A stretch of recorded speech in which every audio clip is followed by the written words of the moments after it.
Hey guys, tonight we are going to burrow deep into the frozen earth alongside some of the toughest, most resourceful people who ever swung an axe or sailed a longship. You're about to become a Viking settler, not the horn-helmeted cartoon version, but the real deal. Cold, hungrier, and standing on the shores of a volcanic island with absolutely no idea how you are going to survive the winter. The wind is already cutting through your wool cloak like it personally despises you. The sheep you brought are huddled together, looking at you with that judgmental sheep expression, as if to say, this was your brilliant plan? And honestly, they have a point. Because right now, looking around at this treeless, storm-lashed landscape, you are realizing something terrifying. There is nowhere to hide, no forests to shelter in, no caves convenient enough to matter. Just grass, rock, volcanic soil, and a sky that looks like it is personally preparing to murder you with horizontal sleet. You probably would not survive your first Icelandic winter without what you are about to learn. Most people do not realize that the Vikings were not just raiders and traders.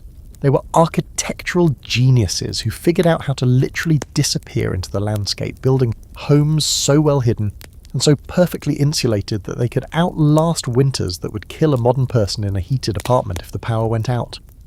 So before you get comfortable, take a moment to like the video and subscribe, but only if you genuinely enjoy what I do here. Drop a comment telling me where you are listening from and what time it is there. I always love seeing how this community stretches across time zones.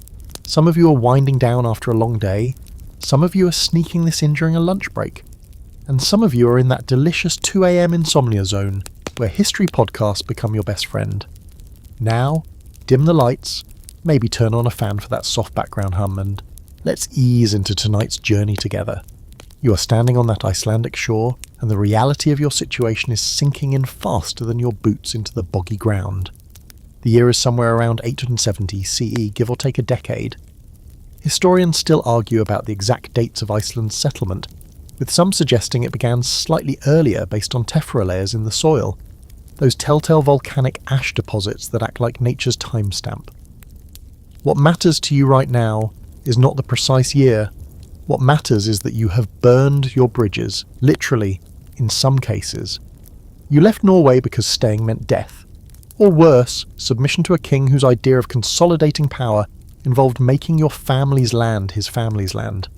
Harald Fairhair, they are calling him now, though you have some less flattering names in mind. The man unified Norway through a combination of military genius, political marriages, and the kind of ruthless efficiency that makes ambitious men either kneel or flee. You chose to flee, and so here you are, one of the Landnam's men, the landtakers, standing on ground that no Norwegian has ever farmed, looking at a landscape that seems designed by a hostile god to test human stubbornness. The sagas will later romanticize this moment. They will talk about brave pioneers and the spirit of adventure. They will conveniently leave out the part where you genuinely considered turning the ship around, except the ship is already being dismantled because you need the wood. You need every plank, every beam, every nail. Because here is the dirty little secret of Icelandic settlement that the dramatic paintings never show you. Iceland has almost no trees. Oh, there are some. Scrubby little birch forests cling to sheltered valleys, and when you first spotted them from the ship, your heart lifted. Wood, timber, proper building material. But as you get closer, as you actually walk through these so-called forests, you realize the terrible truth. These birches are not the towering giants of Norwegian fjords. They are twisted, wind-stunted things, rarely taller than a man, often shorter. You could not build a proper longhouse from these trees if you harvested every single one of them. And if you did harvest every single one, you would destroy the fragile ecosystem that is barely holding this island's soil together. Something the settlers will learn the hard way over the coming centuries, stripping Iceland of what little forest cover it has and triggering erosion that the land still has not recovered from 1,000 years later. So the ship gets torn apart. The keel becomes a roof beam. The planks become doors and furniture. The mast, if you are lucky enough to have one worth saving, becomes a central pillar. You are recycling before recycling was cool, except it is not cool. It is desperate. Every piece of imported wood is precious beyond measure. Driftwood becomes currency. When storms wash timber onto the beaches, logs that have floated across from Siberia or North America, carried by ocean currents on journeys of thousands of miles. People fight over them. Actual fights.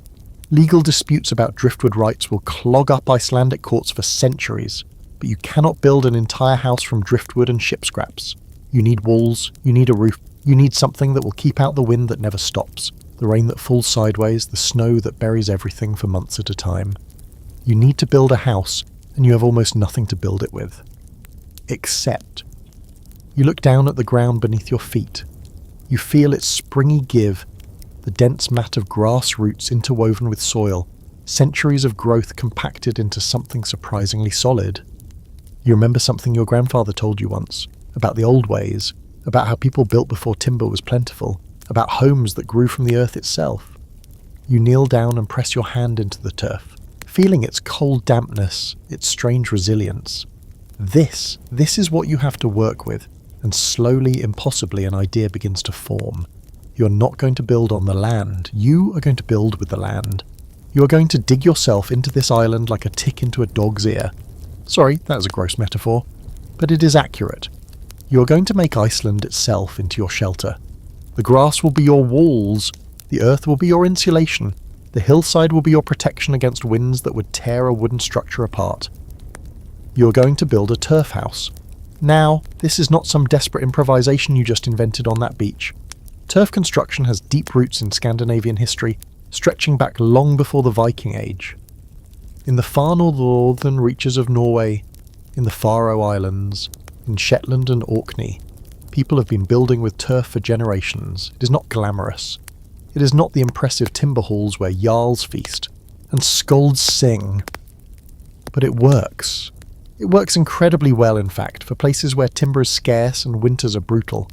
The basic principle is elegant in its simplicity. Grass, when it grows, creates an interlocking root system that binds soil together into cohesive blocks.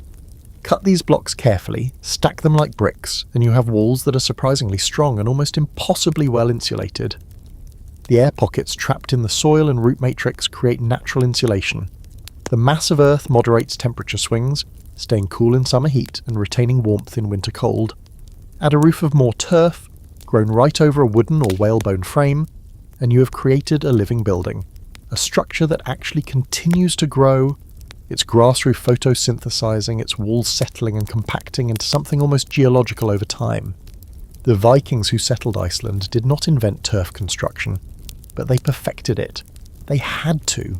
Survival demanded innovation, and these were people who had already proven themselves among the most adaptable humans on the planet. They had figured out how to sail open boats across the North Atlantic. They had navigated by stars, by the colour of the water, by the flight patterns of birds. They had developed preservation techniques that let them store food for months-long voyages. Building houses from grass and dirt? That was just Tuesday. But there is something else about these turf houses, something beyond mere practicality. They were hidden. From the sea, from a hilltop, sometimes from just a few hundred metres away, a well-built turf house was nearly invisible. The grass roof blended into the landscape. The earth walls looked like natural hillocks. Smoke from the central fire dispersed through the turf, sometimes emerging from the grass itself, rather than a visible chimney. For a people who understood that enemies could appear on the horizon at any moment, whether those enemies were rival, settlers, displaced Irish monks, or the occasional pirate, this camouflage was not accidental, it was strategic. You're not just building a house, you're building a hiding place. And as the first winter storms begin to gather on the horizon, as the temperature drops and the daylight shrinks to a few pale hours, you realise that this hiding place might be the only thing standing between you and a frozen death. The work begins tomorrow. Tonight, you huddle with your family and your thralls. Yes, the Vikings had slaves, we cannot romanticise everything, in whatever temporary shelter you can manage. A sail stretched over some rocks, a hollow scraped into a hillside. Something, anything to get through these first desperate nights. Tomorrow you start cutting turf. Tomorrow you start disappearing into the earth. You did not leave Norway because you wanted to. That needs to be clear from the start. The sagas sometimes paint the land and arms men as adventurers, bold pioneers seeking fortune and glory on distant shores. And sure, some of them were. Some people genuinely craved the horizon, needed to see what lay beyond the known world, but most of you, Most of you left because staying meant death.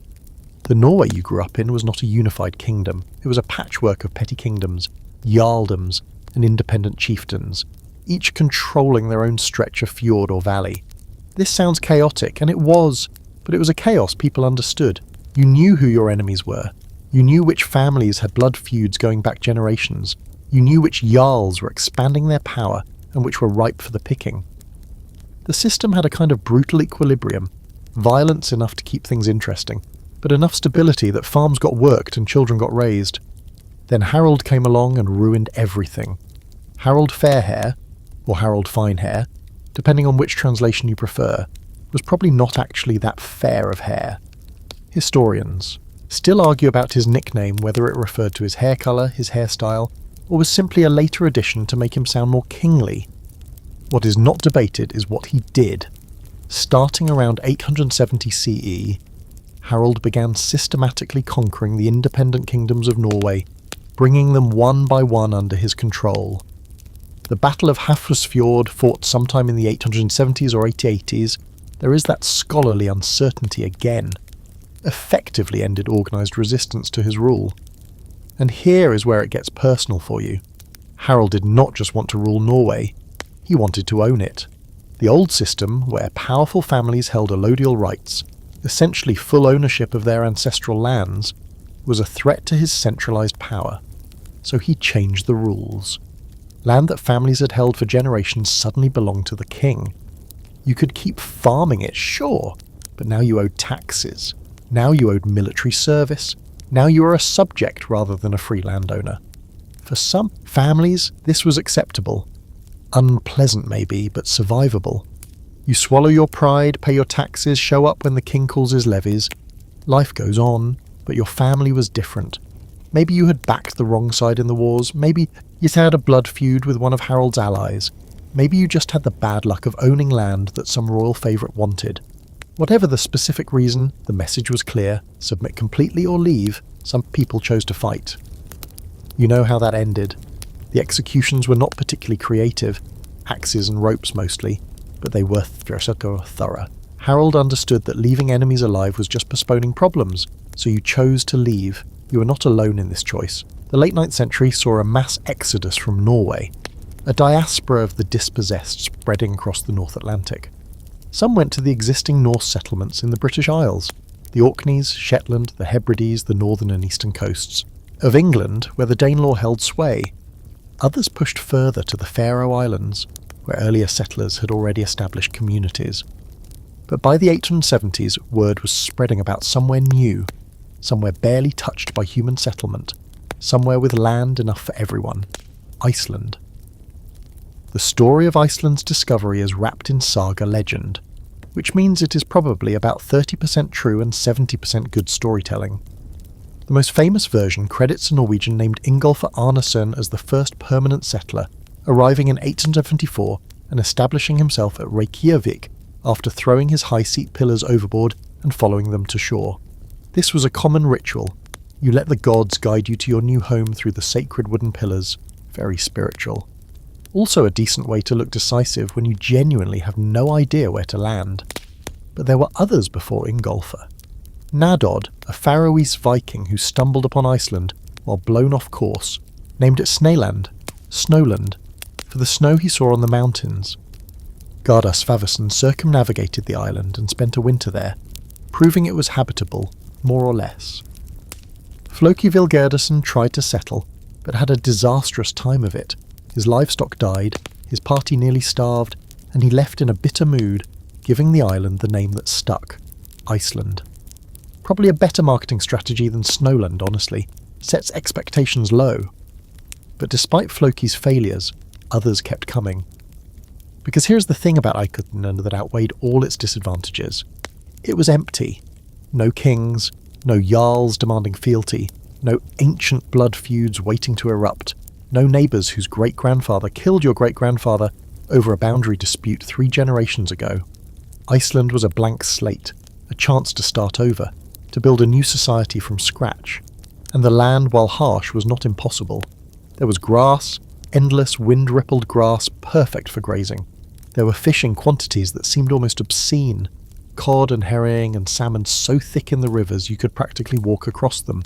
There were seabirds and their eggs, sea mammals for meat and oil and bone. There was geothermal heat bubbling up from the volcanic depths, hot springs where you could bathe even in winter. Naturally heated ground where things would grow that had no business growing this close to the Arctic Circle. What there was not, as you now understood with sinking certainty, was timber. The sagas mention this almost casually, like it was a minor inconvenience. Reading them from the comfort of a modern home surrounded by forests, it is easy to underestimate what this meant. But you, standing on that Icelandic shore, understood immediately. Everything you knew about building, everything your culture had developed over centuries, the great timber halls, the stave churches, the dragon-prowed longships relied on abundant wood, and you had none. The birch, forests that existed, were already being eyed by every settler. Within a few generations, those forests would be largely gone, stripped for construction and fuel, leaving Iceland as the treeless landscape it remains today. The settlers did not understand concepts like sustainable forestry. They saw trees, they needed trees, they cut trees. Simple as that. So you learned to substitute. Driftwood became precious, and the rights to collect it from specific stretches of beach became legally codified and fiercely defended. Whale bones took the place of wooden beams in some constructions. A rib cage makes a surprisingly good roof frame if you are desperate enough. Imported timber from Norway became a luxury item, available only to the wealthiest chieftains. And everyone, rich and poor alike, learned to build with turf. There is something almost organic about how this knowledge transferred. The settlers came from regions of Norway where turf construction was already known, even if it was not. The primary building method. They came from the Faroe Islands, where turf houses had been standard for generations. They brought with them slaves from Ireland and Scotland, some of whom had their own traditions of earth-sheltered construction. All of this knowledge merged and adapted, evolved to meet Iceland's specific challenges.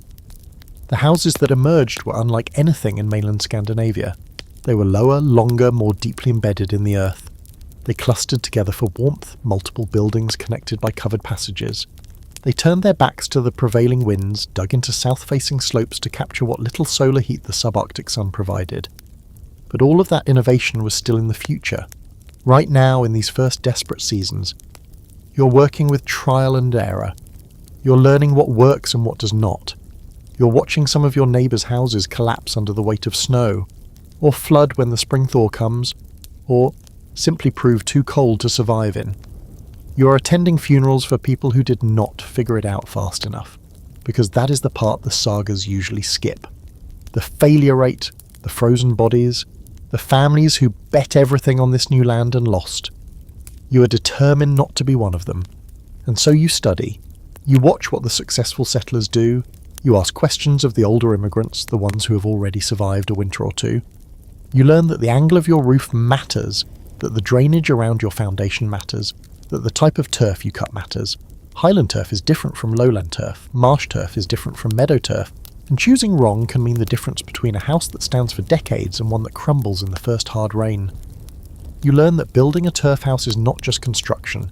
It is an ongoing relationship with the land, a negotiation between human need and natural process that never really ends.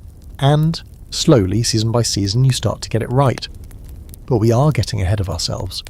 Before you can build anything, before you can even begin to understand the complexities of turf architecture, you need to confront the fundamental problem. Where exactly are you going to find building material on an island that seems determined to offer you nothing but grass and stone? The answer, it turns out, is right beneath your feet. The first time you really look at Iceland, really look, not just the panicked scanning for shelter or the food, it takes your breath away. And not in a good way. You grew up surrounded by trees. This is something you never thought about, never appreciated, until now. Norwegian fjords are carved through forests. The mountains are forested. The valleys are forested. Even the less fertile regions have enough woodland that you never questioned whether wood would be available for building, for burning, for tools, for ships. Wood was just there, like water, like air, a fundamental fact of existence. Iceland has no such fundamentals. You stand on a hillside and turn in a slow circle, taking in the panorama. To the east, mountains rise sharply, their peaks white with permanent snow, their slopes brown and green with grass and moss, but no trees. To the west, the land falls away toward the sea, a rumpled carpet of tundra punctuated by steam vents and hot springs, the Earth's volcanic heart bleeding heat into the cold air. South, the glacier-capped volcano that will one day be named Hekla dominates the horizon, beautiful and terrifying in equal measure. North, more mountains, more grass, more absolute emptiness. And trees? You count them, you can actually count them. There, in a sheltered valley, a cluster of birches huddled together like survivors of some arboreal disaster. Maybe 100 of them, if you are generous. Their tallest member might reach your shoulder. That is it, that is the forest.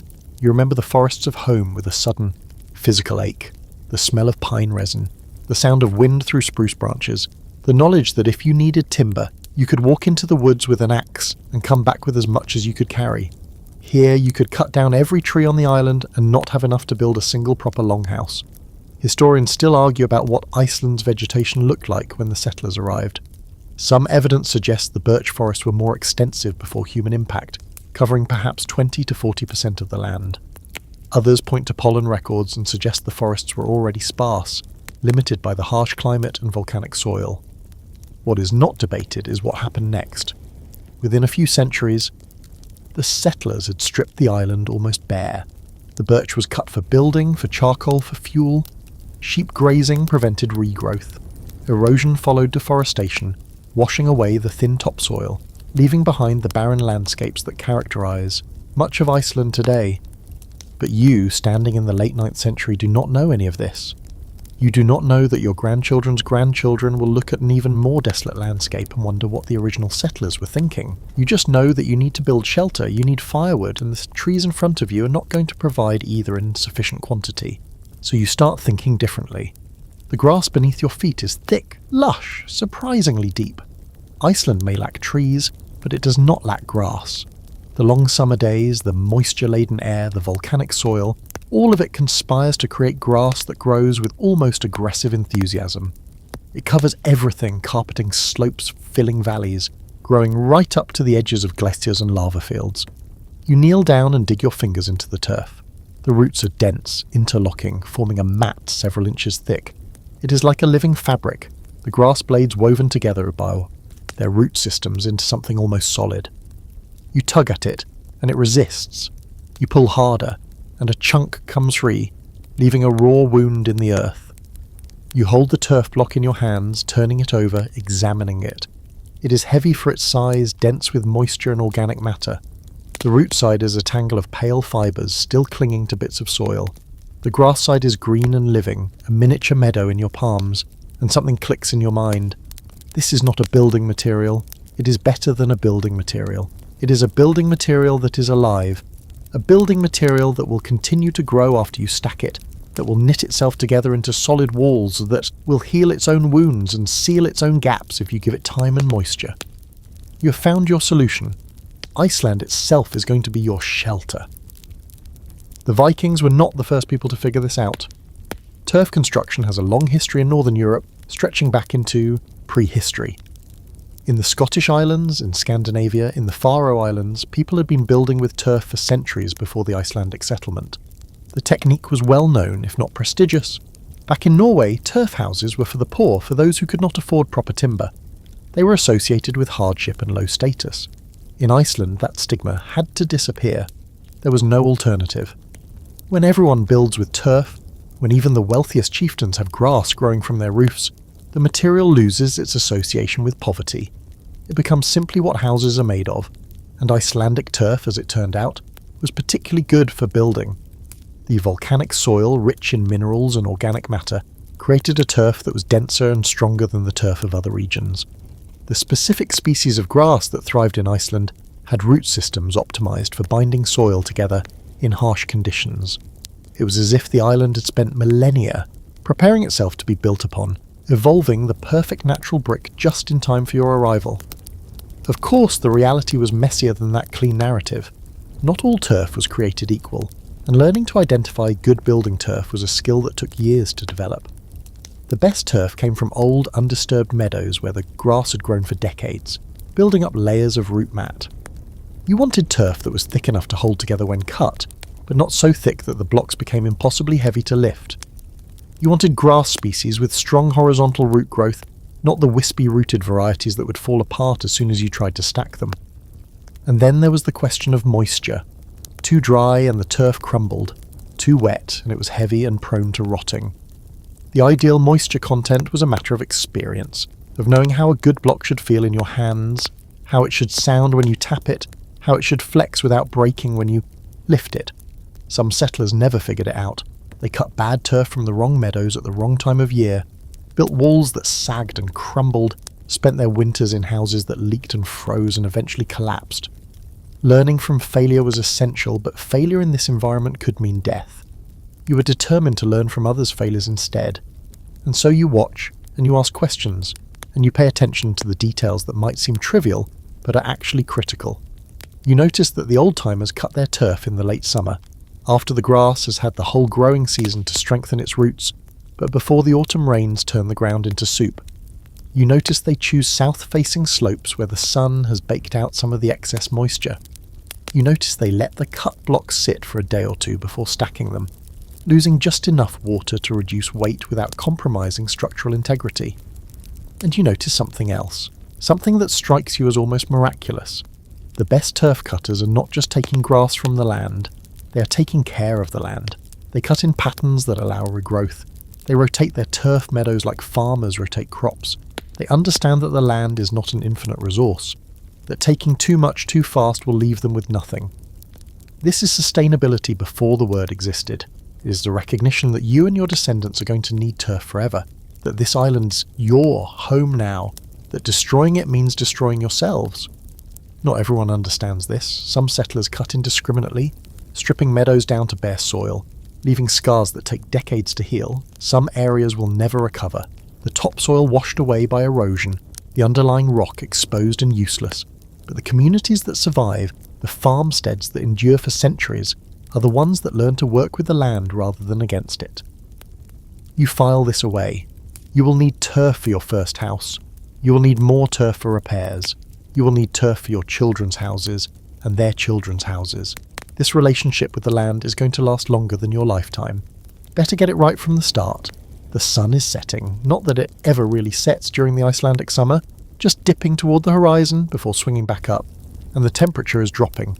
You have a long season of work ahead of you, months of cutting and hauling and stacking before winter makes construction impossible. Tomorrow you will start learning how to cut the living skin of the land. Tonight, you look at the grass-covered hills around you and try to see them not as a problem but as a solution, not as the absence of trees but as the presence of something else, something that will keep you alive if you can just figure out how to use it. The wind picks up, carrying the smell of salt and sulphur, and somewhere in the distance a raven calls. You think it sounds like laughter. You have spent your entire life surrounded by wood. Your cradle was wooden. Your toys were wooden. The house you grew up in was built from massive timber beams, their surfaces still showing the marks of the axes that shaped them. When you imagined building your own home someday, you imagined wood. The smell of fresh-cut pine, the satisfying weight of a beam settling into its notch, the craftsmanship of wooden joinery that your father taught you and his father taught him. That dream is dead now. It died somewhere in the middle of the North Atlantic, probably around the time you realized you were going to have to cannibalize your own ship for building materials. But in its place, something new is growing, a different kind of understanding, a recognition that Earth is not a lesser material than wood. It is simply a different material with its own strengths, its own demands, its own beauty. The old settlers call it torfbear, the turf farm, and they speak of it the way craftsmen speak of their craft. There is pride in their voices when they describe a well-built turf wall, the way the blocks interlock, the way a house settles over time into something almost geological. They show off their houses the way a shipwright shows off a new keel, pointing out the details that mark quality work. Because turf construction, you are learning, is not simple. It is not just stacking dirt and hoping for the best. It is an art form with rules and techniques refined over generations, and getting it wrong can kill you. The foundation comes first. This seems obvious. Every building needs a foundation, but in turf construction the foundation is critical in ways it is not for timber buildings. A wooden house can tolerate some shifting, some settling. The inherent flexibility of timber allows it to move without catastrophic failure. But turf walls are heavy, and they distribute that weight downward in ways that amplify any imperfection in the base. Build on unstable ground and your walls will crack. Build without proper drainage and water will seep in from below, rotting your turf from the bottom up. And build on a slope without accounting for the grade, and your entire house will slowly slide downhill, one agonizing inch at a time. So you dig. You dig down until you hit rock or hardpan, something solid enough to support the weight you are going to put on it. In Iceland, this often means digging through layers of volcanic ash and tephra, the accumulated debris of centuries of eruptions. You learn to read these layers, to understand which are stable and which are not, to recognize the dark lines of ancient ash falls that mark the passage of time like rings in a tree.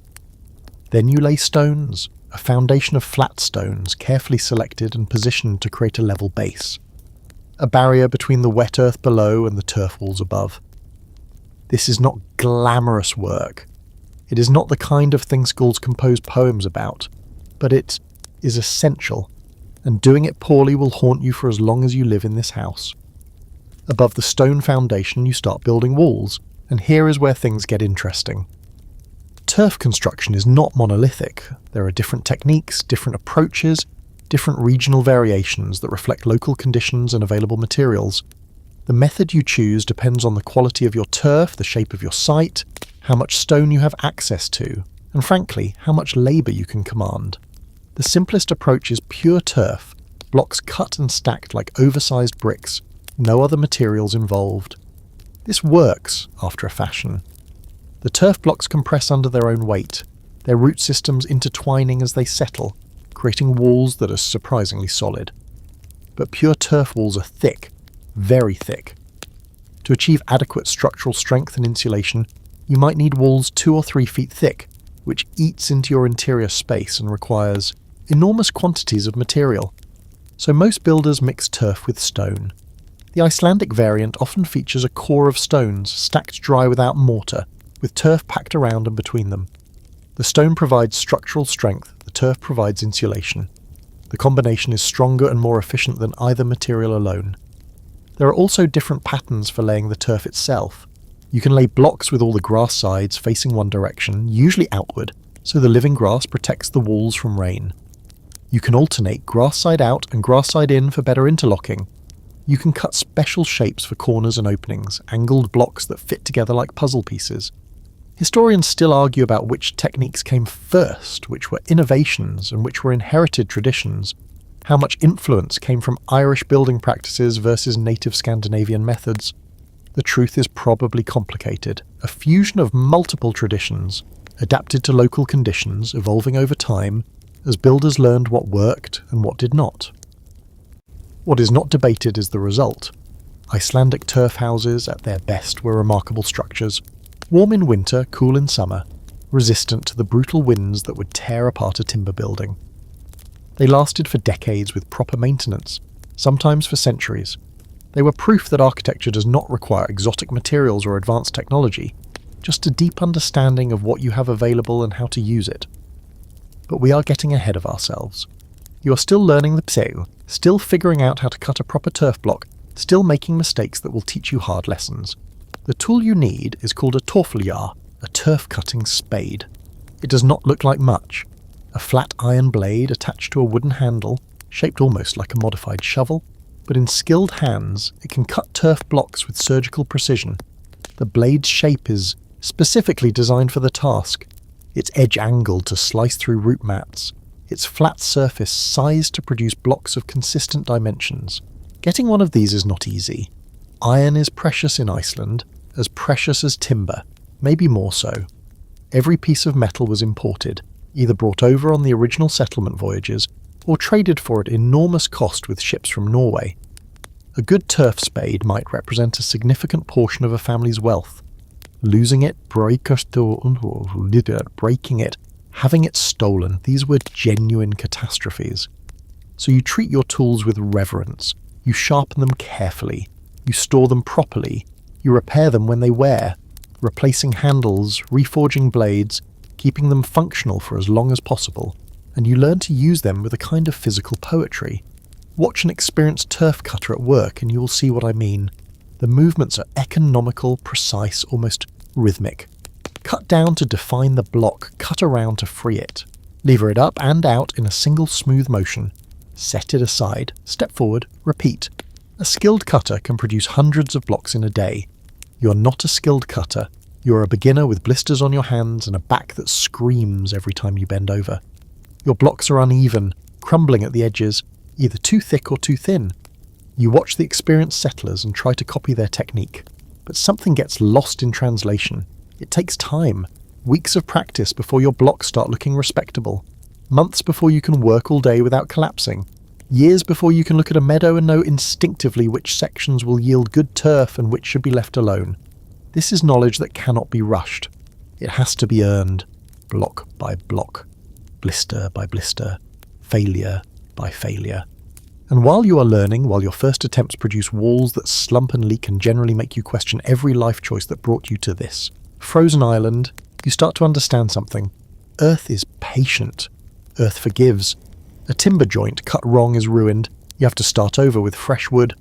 But a turf block slightly misshapen can be trimmed, adjusted, worked into place. A gap in a turf wall can be stuffed with more turf. A section that is settling unevenly can be propped, adjusted, given time to find its balance. The material wants to work with you if you will let it. It wants to become a wall, a roof, a shelter. Your job is not to force it into shape, but to guide it, to understand its tendencies and work with them rather than against them. This is a different philosophy than timber construction. Timber is about precision, about joints that fit exactly, about surfaces that are flat and true. Turf is about process, about allowing things to settle and grow and change. A turf house is never really finished. It is always becoming, always adjusting, always alive. You're starting to find beauty in this. Starting to see turf construction not as the desperate compromise, but as something worth doing well. Starting to take pride in a wall that stands straight, a corner that turns cleanly, a block that fits just so. The earth is becoming your ally, and soon you are going to ask even more of it. You're going to dig into it, burrow beneath its surface, make the land itself into your shelter. But that is the next lesson. For now, focus on the blocks in front of you. Cut them clean, stack them true, learn your craft. Winter is coming, and you are not ready yet. The day you cut your first proper turf block, one that does not crumble at the edges, that holds its shape when you lift it, that looks like something you could actually build with, is the day you start to believe you might survive this. It is a small victory. The experienced settlers would laugh at your pride in a single decent block. They cut hundreds of these in a day without thinking twice. But for you, this moment represents something more than mastery of a technique. It represents hope. The turf cutting season in Iceland is mercilessly short. You can only harvest turf when the ground is not frozen and not waterlogged, a window of perhaps 4 months if you are lucky, less if the spring comes late or the autumn comes early. During this window you work. You work until your hands are raw and your back is a continuous ache and your dreams are nothing but endless fields of grass waiting to be cut. The process begins with selecting your site. Not all turf is created equal, remember. The ideal turf meadow has been undisturbed for years, allowing the grass to build up thick root mats. It faces south, getting enough sun to dry the surface without baking out all the moisture. It is on a gentle slope, providing natural drainage, but not so steep that the turf slides away when you try to cut it. Finding such places is a competitive business. The best turf meadows are claimed early, often passed down within families, their locations guarded like secrets. A good meadow might supply turf for generations if managed properly. A poor choice might give you a single harvest of crumbly, useless material. You are new here. You do not have a family meadow. You are working with what you can find, what has not already been claimed by settlers who arrived before you. This means compromises. This means travelling farther than you would like, hauling turf blocks from distant hillsides, making do with material that a more established farmer would reject. But you make it work. You have to. The cutting itself follows a rhythm. You start at the edge of your chosen area, marking out a strip perhaps a foot wide. The turf aljar, your precious, irreplaceable turf spade, bites into the ground at a precise angle, slicing through the root mat with a sound like tearing cloth. You work down, then across, defining the boundaries of your block. The traditional Icelandic turf block, called a strenga, is roughly a foot long, 6 inches wide and 4 to 6 inches thick. These dimensions are not arbitrary. Smaller blocks would require more cutting and more handling. Larger blocks would be too heavy to lift and too difficult to fit precisely. This size represents generations of accumulated wisdom, the optimal balance of efficiency and usability. You cut the first side, then the second, then the third. The fourth side is where things get tricky. You need to slice underneath the block, separating it from the earth below without destroying the root mat that holds it together. This requires a different angle, a different technique, a kind of scooping motion that takes months to master. The first time you try this, you destroy the block. Your blade goes too deep, cutting through this root mat instead of under it, and the turf falls apart in your hands. The second time you go too shallow, and the block refuses to come free, still attached to the earth by a stubborn layer of roots you missed.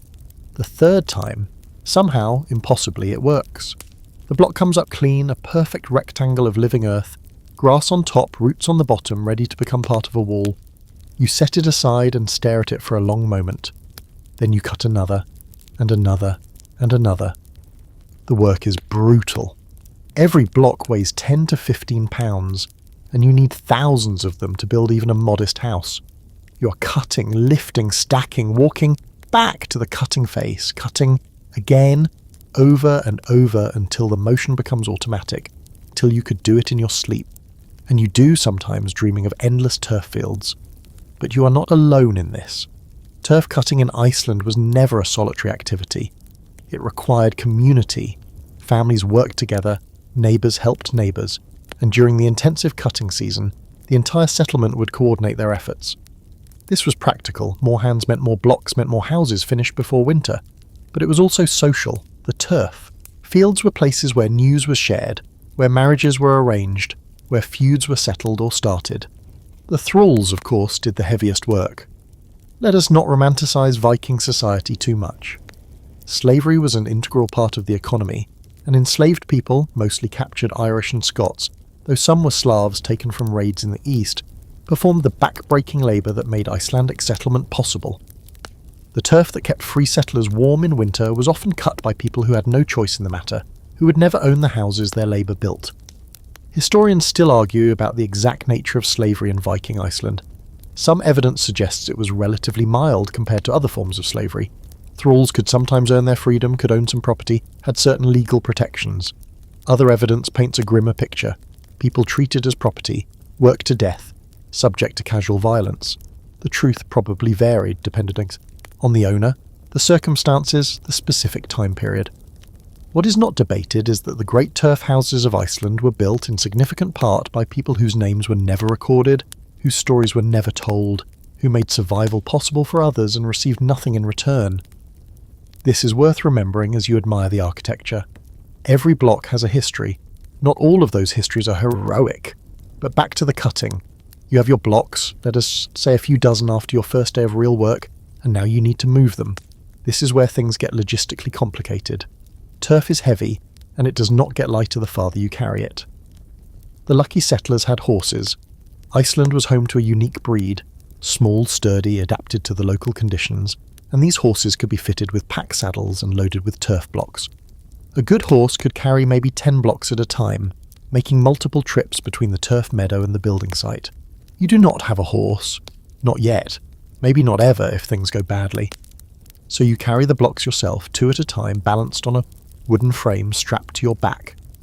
The frame is called a cliffberry, a pack saddle frame adapted for human use, and wearing it makes you feel like a beast of burden, which you essentially are.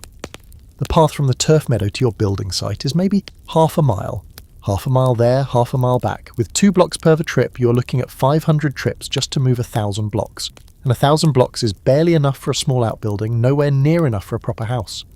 You do the math in your head and feel despair settling in. At this rate, you'll be hauling turf until you're an old man, and you will never finish your house, and you will freeze to death in some temporary shelter, while your neatly stacked turf blocks wait uselessly nearby.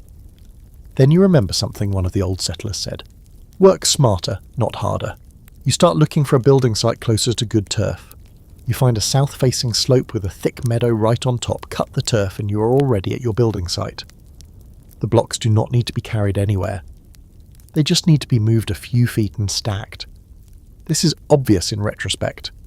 So obvious you want to slap yourself for not thinking of it immediately. But the learning process is like that. Full of moments where the solution was right in front of you the whole time, invisible until suddenly it is not. Your new site is not perfect.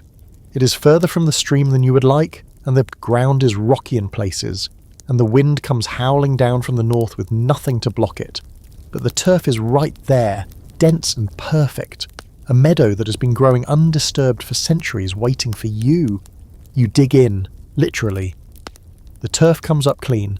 Block after block, faster now that you have some practice, a growing pile of building material, accumulating next to your foundation.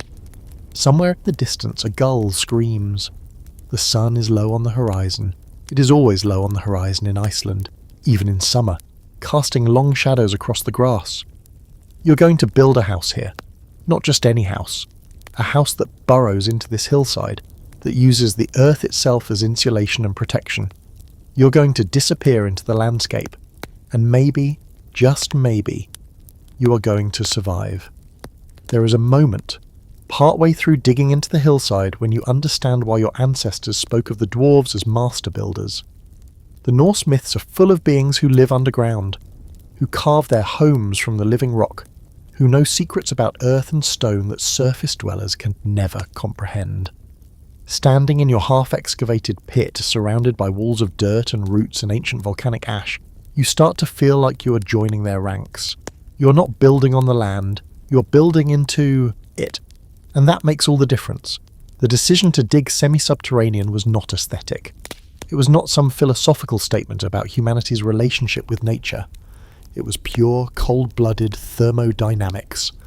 Underground construction offered advantages that surface buildings simply could not match, and in a climate as brutal as Iceland's, those advantages meant the difference between life and death.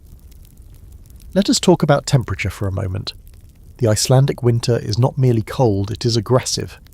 Temperatures plunge well below freezing for months at a time. Winds howl across the treeless landscape at speeds that would make a hurricane envious. Snow falls sideways, piling up in drifts that can bury a house, filling every crack and gap with icy powder. A surface building takes the full brunt of this assault.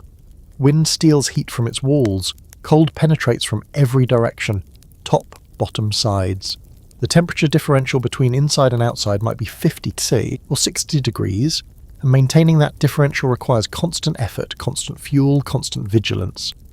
Now consider a building dug into a hillside. The earth itself becomes insulation. The ground beneath your feet maintains a relatively stable temperature year-round, hovering somewhere around 40-50 degrees Fahrenheit, even when the surface is frozen solid. This is called the thermal mass effect, and it is one of nature's great gifts to underground builders. By digging down and back into a slope, you are surrounding your living space with material that is warmer than the winter air above ground. The math is dramatically in your favour. A semi-subterranean house might only need to heat the difference between 45 degrees and 65 degrees, a 20-degree lift, while a surface house needs to heat the difference between 10 degrees and 65 degrees, a 55-degree lift. That is less than half the heating requirement, less fuel consumed, less smoke inhaled, less firewood gathered, more survival margin, and it gets better. Earth is an excellent insulator, not just because of its temperature stability, but because of the way it resists heat transfer. The air pockets in soil, the irregular structure of root systems and decomposed organic matter, all of this creates a complex barrier that slows the movements of thermal energy. A well-built turf wall can match the insulation value of a modern fiberglass insulated wall, and the Vikings achieved this using nothing but grass and dirt. But digging into a hillside is not simply a matter of grabbing a shovel and going at it. The site selection is critical. You need a slope, preferably south-facing, to capture maximum solar gain during the short winter days. You need stable soil that will not collapse on you. You need natural drainage so groundwater does not seep in and turn your house into a perpetual swamp. The slope orientation matters more than you might think. In Iceland, the sun never rises very high in the sky, even at midsummer. During winter, it barely clears the horizon, hugging the southern sky in a low, pale arc before dipping back below. By facing your house south, you allow what little sunlight exists to penetrate through your doorway, warming the interior directly. It is passive solar heating, Viking style. The digging process follows a pattern that has been refined over generations. You start by removing the turf from your chosen area, cutting it carefully and setting it aside. This is prime building material and you do not want to waste it. Then you dig down and back, excavating the soil in stages, creating a pit that will become your floor and the lower portions of your walls. How deep to dig is a matter of judgment. Too shallow, and you lose the thermal advantages that made underground construction worthwhile. Too deep, and you risk hitting groundwater, create drainage problems, and make entering and exiting your house unnecessarily difficult. Most Icelandic turf houses were dug, perhaps 3 to 4 feet into the ground, enough to gain significant thermal mass without the complications of deeper excavation. As you dig, you begin shaping the space. The traditional Icelandic longhouse was not a simple rectangle. It was a carefully designed floor plan with distinct zones for different activities. The entrance corridor, called the bur, was often the lowest point, sloping down from the outside to the main living space. This served multiple purposes. It created an airlock that reduced heat loss when the door was opened, it provided space for storage, and it offered a psychological transition from the outside world to the domestic interior. Beyond the entrance corridor lay the skáli, the main hall. This was the heart of the house, the space where cooking and eating and working and sleeping all happened. The floor here was typically raised above the entrance corridor, sitting perhaps a foot or two higher, which helped keep the living space dry and created a subtle sense of arrival as you stepped up into the warmth.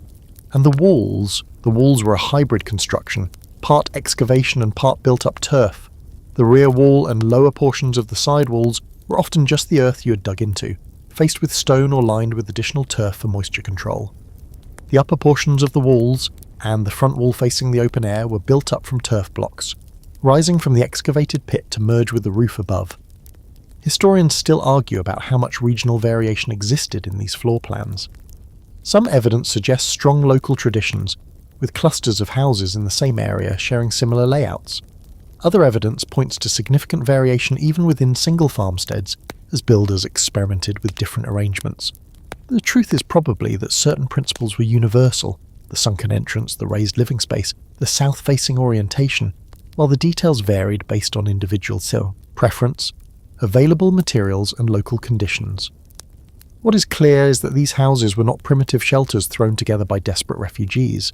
They were sophisticated structures designed by people who understood their environment intimately, who had developed solutions to specific problems through generations of trial and error. You are standing in a hole you have dug into an Icelandic hillside, and you are inheriting all of that accumulated wisdom. The shape you are creating is not arbitrary. It is the result of centuries of refinement. The way you orient toward the sun, and the depth you dig, the angles of your walls, all of this has been figured out before you, by people who did not have thermometers or equations, but who understood heat and cold in their bones. The excavation is exhausting work. The soil in Iceland is often rocky, studded with volcanic stones that need to be pried loose and hauled away. The deeper you dig, the more groundwater becomes a concern, seepage, from the hillside above, from the volcanic substrate below. You learn to dig drainage channels to line the bottom of your pit with stones that allow water to flow away rather than pooling. And as you dig, you discover things. A layer of ash from an eruption that happened before you were born, before your father was born, a dark stripe in the earth that marks some ancient catastrophe. Animal bones, the remains of meals eaten by people or animals long before the Norse arrived, perhaps from the Irish monks who were here briefly, perhaps from earlier, unknown visitors. A stone that looks worked, shaped by hands, though you cannot imagine who would have been here to shape it. The land has stories. Digging into it means encountering those stories, becoming part of them. By the time your excavation is complete, you have created a space that feels less like a construction project and more like a natural feature of the landscape. The walls curve slightly inward. The floor follows the contours of the underlying rock. There are niches and irregularities that you did not plan but that seem right somehow, as if the earth itself had opinions about how your house should be shaped. Tomorrow you will start building up, laying the turf walls that will rise from this pit, closing in the space, creating something that is not quite cave and not quite house, but something uniquely Icelandic, something in between. You rest your hand against the cool earth of the excavated wall. It feels solid, permanent, ancient. You are becoming part of the land, and the land is becoming part of you. You wake in the half-finished house for the first time, and for a moment you do not know where you are. The walls are earth, the ceiling is earth, the smell is earth, rich, mineral, alive. Then memory returns, and with it, a small incredulous pride. You built this, not finished yet, not even close, but these structures taking shape. The excavation is complete. The lower walls are in place. Packed earth on the hillside end, turf blocks rising from the foundation at the open end. A temporary covering of sailcloth keeps out the worst of the weather.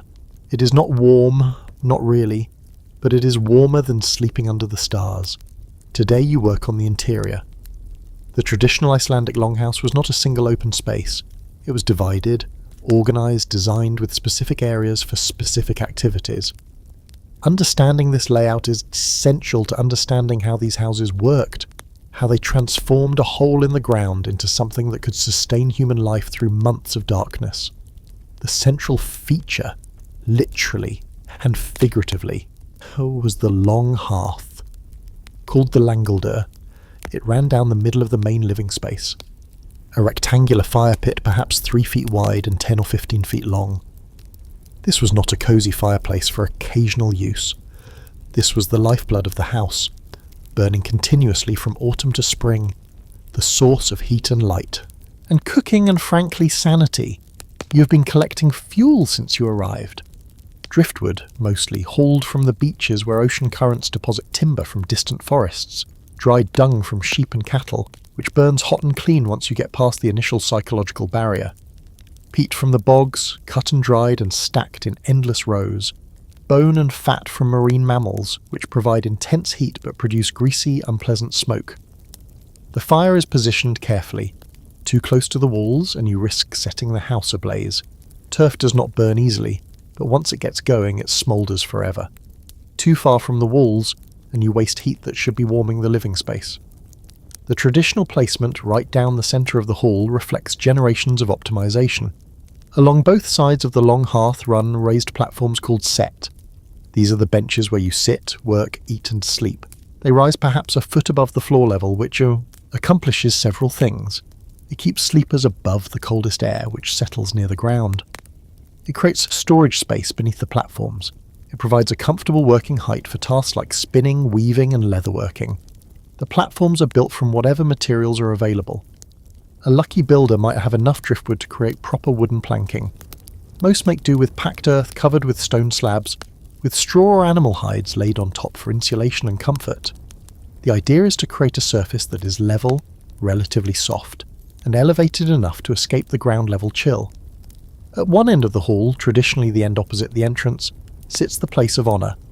This is where the master of the house sits, where important guests are received, where the high seat pillars stand if you are fortunate enough to bring them from home.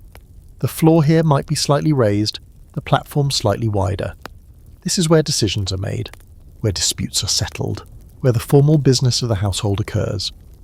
At the opposite end, near the entrance, the functions become more practical and less prestigious. This is where food is stored, where tools are kept, where the daily work of survival happens. The transition from the entrance to the high seat end traces a journey from the mundane to the sacred, from the outside world to the heart of the home. And then there are the animals. Historians still argue about exactly how Viking-era Icelanders organised their livestock housing. Some evidence suggests that animals were kept in separate buildings, connected to the main house by covered passages.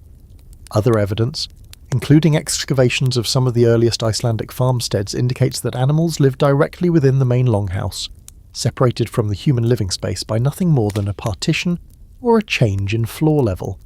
This sounds horrifying by the modern standards. Sharing your living space with cows, sheep, horses, the smell, the noise, the general medieval lack of hygiene. But consider the advantages. Every animal is a furnace, radiating heat constantly. A single cow produces roughly the same amount of heat as a small space heater. A dozen animals together can raise the temperature of an enclosed space by 10 or 15 degrees. In a climate where every degree matters, where fuel is scarce and heat is survival, those animal furnaces were not a burden to be tolerated but a resource to be cultivated. The arrangement was practical. The animal section, called the fjós, was typically at the lowest end of the house near the entrance. This allowed drainage, because animals produce a lot of liquid waste, to flow away from the human living space and eventually out of the building. The humans lived at the higher end, where the air was better and the floor was drier. The heat from the animals rose and drifted toward the human end. The smell inevitably followed. But in a house, where the fire burned constantly and ventilation was minimal, a certain baseline of smoky, animal-scented air was simply accepted as normal. Your standards for indoor air quality were about to be radically recalibrated. Between the human space and the animal space there was often a partition, sometimes just a low wall of turf or stone, sometimes a more substantial barrier with a door. This served to contain the animals when needed, to create a psychological boundary between human and beast, and to reduce some of the draft that would otherwise flow from the entrance through the animal section and into the living space.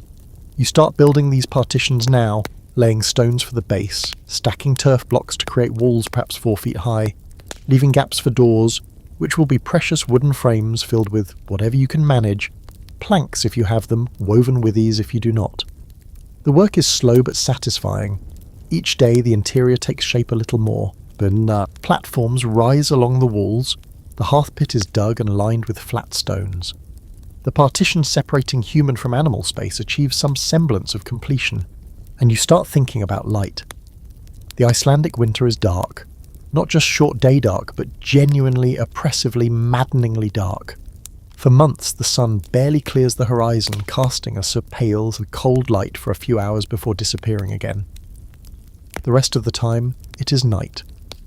In a turf house, windows are problematic. Glass is essentially unavailable, a luxury import that only the wealthiest could afford, and then only for small pieces. Openings in the walls or roof let in light, but they also let in cold, rain, snow and wind. The solution most Icelandic settlers adopted was to minimise openings, relying on the fire for light and accepting that winter meant darkness. Some houses incorporated sky windows, small openings in the roof covered with translucent material. Stretched animal membranes were common, the bladders or stomachs of seals or cattle scraped thin enough to allow some light through, while blocking the worst of the weather. These were not effective by modern standards, but they were better than nothing, providing a dim, diffuse illumination that at least reminded inhabitants that the sun still existed somewhere. The psychological impact of this darkness is hard to overstate. Seasonal affective disorder was not a concept the Vikings would have recognised, but they certainly experienced its effects. The winter months were associated with gloom, with depression, with the tendency for quarrels to escalate and tempers to fray. The sagas are full of feuds that started with minor insults during the dark months, when people had been cooped up together too long and the endless night weighed on everyone's spirits. This is why the fire mattered so much. Not just for heat, not just for cooking, but for the simple, essential presence of light in the darkness. The flames dancing. In the long hearth were the heart of the household in more than a metaphorical sense.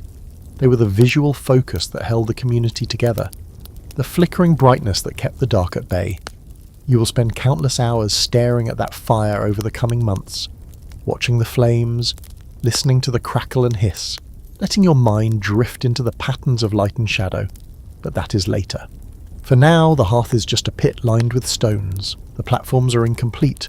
The partitions are half built. The roof is still a question mark. Outside, the wind is picking up. Autumn is arriving fast, and you are not ready. You get back to work.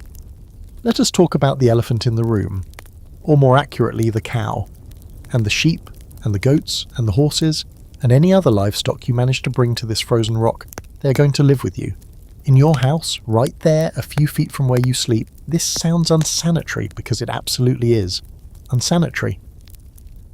By modern standards, sharing your living space with livestock is somewhere between inadvisable and a violation of multiple health codes. The diseases, the parasites, the smell, the noise, the constant production of waste that has to go somewhere. But you are not living by the modern standards. You are living in 9th century Iceland, and by 9th century Icelandic standards, keeping animals inside is one of the smartest things you can do. Start with the obvious. Warmth. We touched on this before, but it is worth emphasising. Each animal in your byre is a biological furnace converting hay and grass into heat.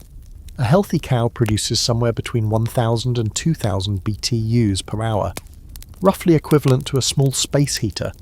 but one that runs on grass and produces fertilizer as a byproduct. In an Icelandic winter, where temperatures can plunge to -20 or colder, where fuel is always in short supply, where keeping the central fire burning is a constant struggle, animal heat is not trivial, it is essential.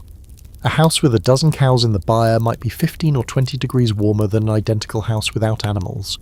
Those degrees can be the difference between survivable discomfort and freezing to death. The arrangement also allows you to care for your animals more easily. During the worst winter storms, when going outside means risking your life, you can still feed and water your livestock, you can monitor their health, you can protect them from Arctic foxes, primarily, though in later centuries the occasional polar bear would wander over from Greenland on drift ice and cause problems, and your animals protect you. Not in a physical sense, a cow is not going to fight off attackers, but in an economic sense. Your livestock represent your wealth, your food security, your future. Keeping them inside under your direct supervision reduces the risk of theft, predation, and loss to weather. But the intimacy of this arrangement goes beyond practicality. Living with the animals changes your relationship with them. You learn their personalities. This sheep is pushy, that one is timid. You notice immediately when something is wrong. A cow off her feed, a horse favouring one leg. You develop a kind of connection that is harder to maintain when animals are housed separately at a distance. Historians still argue about the emotional dimensions of this relationship. Some scholars see Viking livestock keeping as purely instrumental, animals as resources, nothing more. Others point to evidence of genuine affection, horses buried with their owners, grieving recorded in sagas when favourite animals died, names given to individual beasts. The truth is probably that human-animal relationships in Viking Iceland were as complex and varied as human-animal relationships anywhere. Some people loved their animals, some saw them as tools. Most probably felt something in between, a practical affection that acknowledged both the emotional bond and the eventual plate of mutton stew. What is clear is that the design of the turf house facilitated this close relationship. The fjós, the animal quarters, was not an afterthought or a separate structure grudgingly attached. It was an integral part of the house design, planned from the beginning, its placement and construction as carefully considered as the human living space. The typical arrangement placed the fjós at the lower end of the house near the entrance. This allowed animal waste to drain downward and outward, away from the human living space. A channel in the floor, sometimes lined with flat stones, carried liquid waste toward a collecting pit or out through a drainage hole in the wall. The animals themselves stood in stalls along the walls, their heads toward the centre, their rumps toward the outer walls where the drainage channels ran. Cows were tied to posts or rings. Sheep and goats were often kept in communal pens rather than individual stalls. Horses, being more valuable and more likely to cause trouble if confined too tightly, might have slightly larger individual spaces. Between the animal stalls and the human living area, there was usually some kind of partition. Sometimes this was a proper wall of turf and stone. Sometimes it was just a low barrier, more symbolic than physical. The division acknowledged that while humans and animals shared the same structure, they occupied different zones within it. But smell does not respect zones, neither does sound. Living with livestock meant living with their constant presence, the low breathing, the shifting and stamping, the occasional distressed bellow or agitated bleat. At night, when the human fire burned low and darkness settled over everything, the sounds of the animals were a kind of comfort. You were not alone in the dark. Other living things surrounded you, warm and breathing and alive. This is something that gets lost when we think about historical living. Conditions as simply primitive or uncomfortable. Yes, sharing your house with cows was unhygienic by the modern standards. Yes, it contributed to disease transmission. Yes, it smelled terrible. But it also meant never being alone, never facing the long winter darkness in isolation. The animals were companions as well as resources, their presence a hedge against the particular kind of madness that isolation can bring. The women of the household especially would have spent significant time in and around the animal quarters. Milking was done twice daily throughout the winter. Iceland's dairy tradition is ancient and deeply rooted. This meant kneeling in the fjords, hands on udders, face near the warm flank of a cow, while the rest of the household slept or worked at other tasks. The milk went into making skyr, the yogurt-like dairy product that is still an Icelandic specialty. It went into butter, into cheese, into a dozen other preserved forms that would keep through the lean months. The making of these products was women's work, carried out in the semi-darkness of the turf house by firelight and animal warmth. You're trying not to think too much about the sanitation implications of making dairy products a few feet from where animals are producing manure. The Vikings had not developed germ theory. They did not understand the connections between hygiene and disease. They did what worked, what had always worked. And if sometimes people got sick or children died, well, that was just how life was. The mortality rates in Viking-era Iceland were not good. Infant mortality was high. Infectious disease took a regular toll.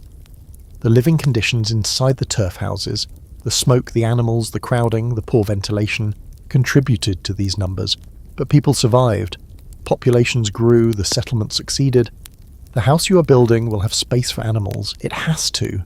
You're planning for 5 or 6 cattle, a dozen sheep, maybe a few goats. Their body heat will be essential. Their milk will be essential. Their wool and hides and eventual meat will be essential. They are not just livestock, they are survival partners. Tomorrow you will work on expanding the fjord section, building out the stalls, digging the drainage channels, making sure there is space for the hay that will feed these animals through the long winter. For now, you settle onto your half-finished sleeping platform and listen to the wind outside. Somewhere in the distance, one of your sheep is calling, a lonely, plaintive sound that echoes across the treeless landscape. Soon that sheep will be inside, warm, safe, annoying probably, at 3 a.m. when it decides to vocalize for no apparent reason. But alive, just like you. The smoke is the first thing that hits you. Before your eyes adjust to the dimness, before you take in the arrangement of platforms and hearth and stored goods, the smoke is there, thick and acrid and unavoidable. It coils around everything, filling the upper reaches of the space, seeping into your clothing, your hair, your lungs. Welcome to life in a turf house. The ventilation problem was never solved, not really, not in the entire 1,000-year history of Icelandic turf construction. Fire requires oxygen. Fire produces smoke. In an enclosed space designed to trap heat, there is a fundamental tension between keeping warm and being able to breathe. The Vikings tried various solutions, none of them entirely satisfactory. The simplest approach was the smoke hole, an opening in the roof positioned above the central hearth, allowing smoke to escape vertically. This works, after a fashion. Hot air rises, carrying smoke with it, creating a natural draft that pulls foul air out and draws fresh air in through this door and other small openings. But a smoke hole is also a heat hole. All that rising warm air does not just carry smoke, it carries the heat you worked so hard to generate. A generous smoke hole can lose more heat than the fire produces, defeating the entire purpose of building a house in the first place. And during rain or snow, a smoke hole admits water, dripping onto the hearth, potentially extinguishing the fire, certainly making a mess. So smoke holes in Icelandic turf houses tended to be small. Too small, really. Enough to let some smoke escape, but not enough to prevent the constant haze that characterized indoor air. The result was chronic smoke exposure for everyone who lived in these homes, with predictable health consequences. The study of bones from Viking-era Icelandic burials reveals what you might expect. Widespread evidence of respiratory disease, sinusitis, chronic bronchitis, emphysema-like changes in lung tissue. The people who survived Icelandic winters did so with damaged lungs, their respiratory systems marked by years of breathing smoky air. And it wasn't just respiratory disease. The compounds in wood smoke include carcinogens, the soot that coated every surface, contained toxic substances. Eye irritation was constant and long-term eye damage was common. The chroniclers of later periods often remarked on the poor eyesight of rural Icelanders, attributing it variously to the darkness, the smoke, or some inherent weakness of the population. We now understand that it was probably the smoke, decades of exposure damaging the delicate tissues of the cornea and conjunctiva. But you cannot live without fire. Fire is heat. Fire is light. Fire is cooking, which is essential because eating raw food in Iceland is a good way to contract parasites and digestive diseases. So you learn to live with smoke, to minimize it where possible, to accept what cannot be eliminated. There are tricks. Dry fuel burns cleaner than wet fuel, obvious in retrospect, but not everyone figures it out immediately. Properly seasoned driftwood produces less smoke than green wood or damp driftwood. Dried animal dung, despite its unpleasant associations, actually burns quite cleanly once you get it started. The timing of your fire matters too.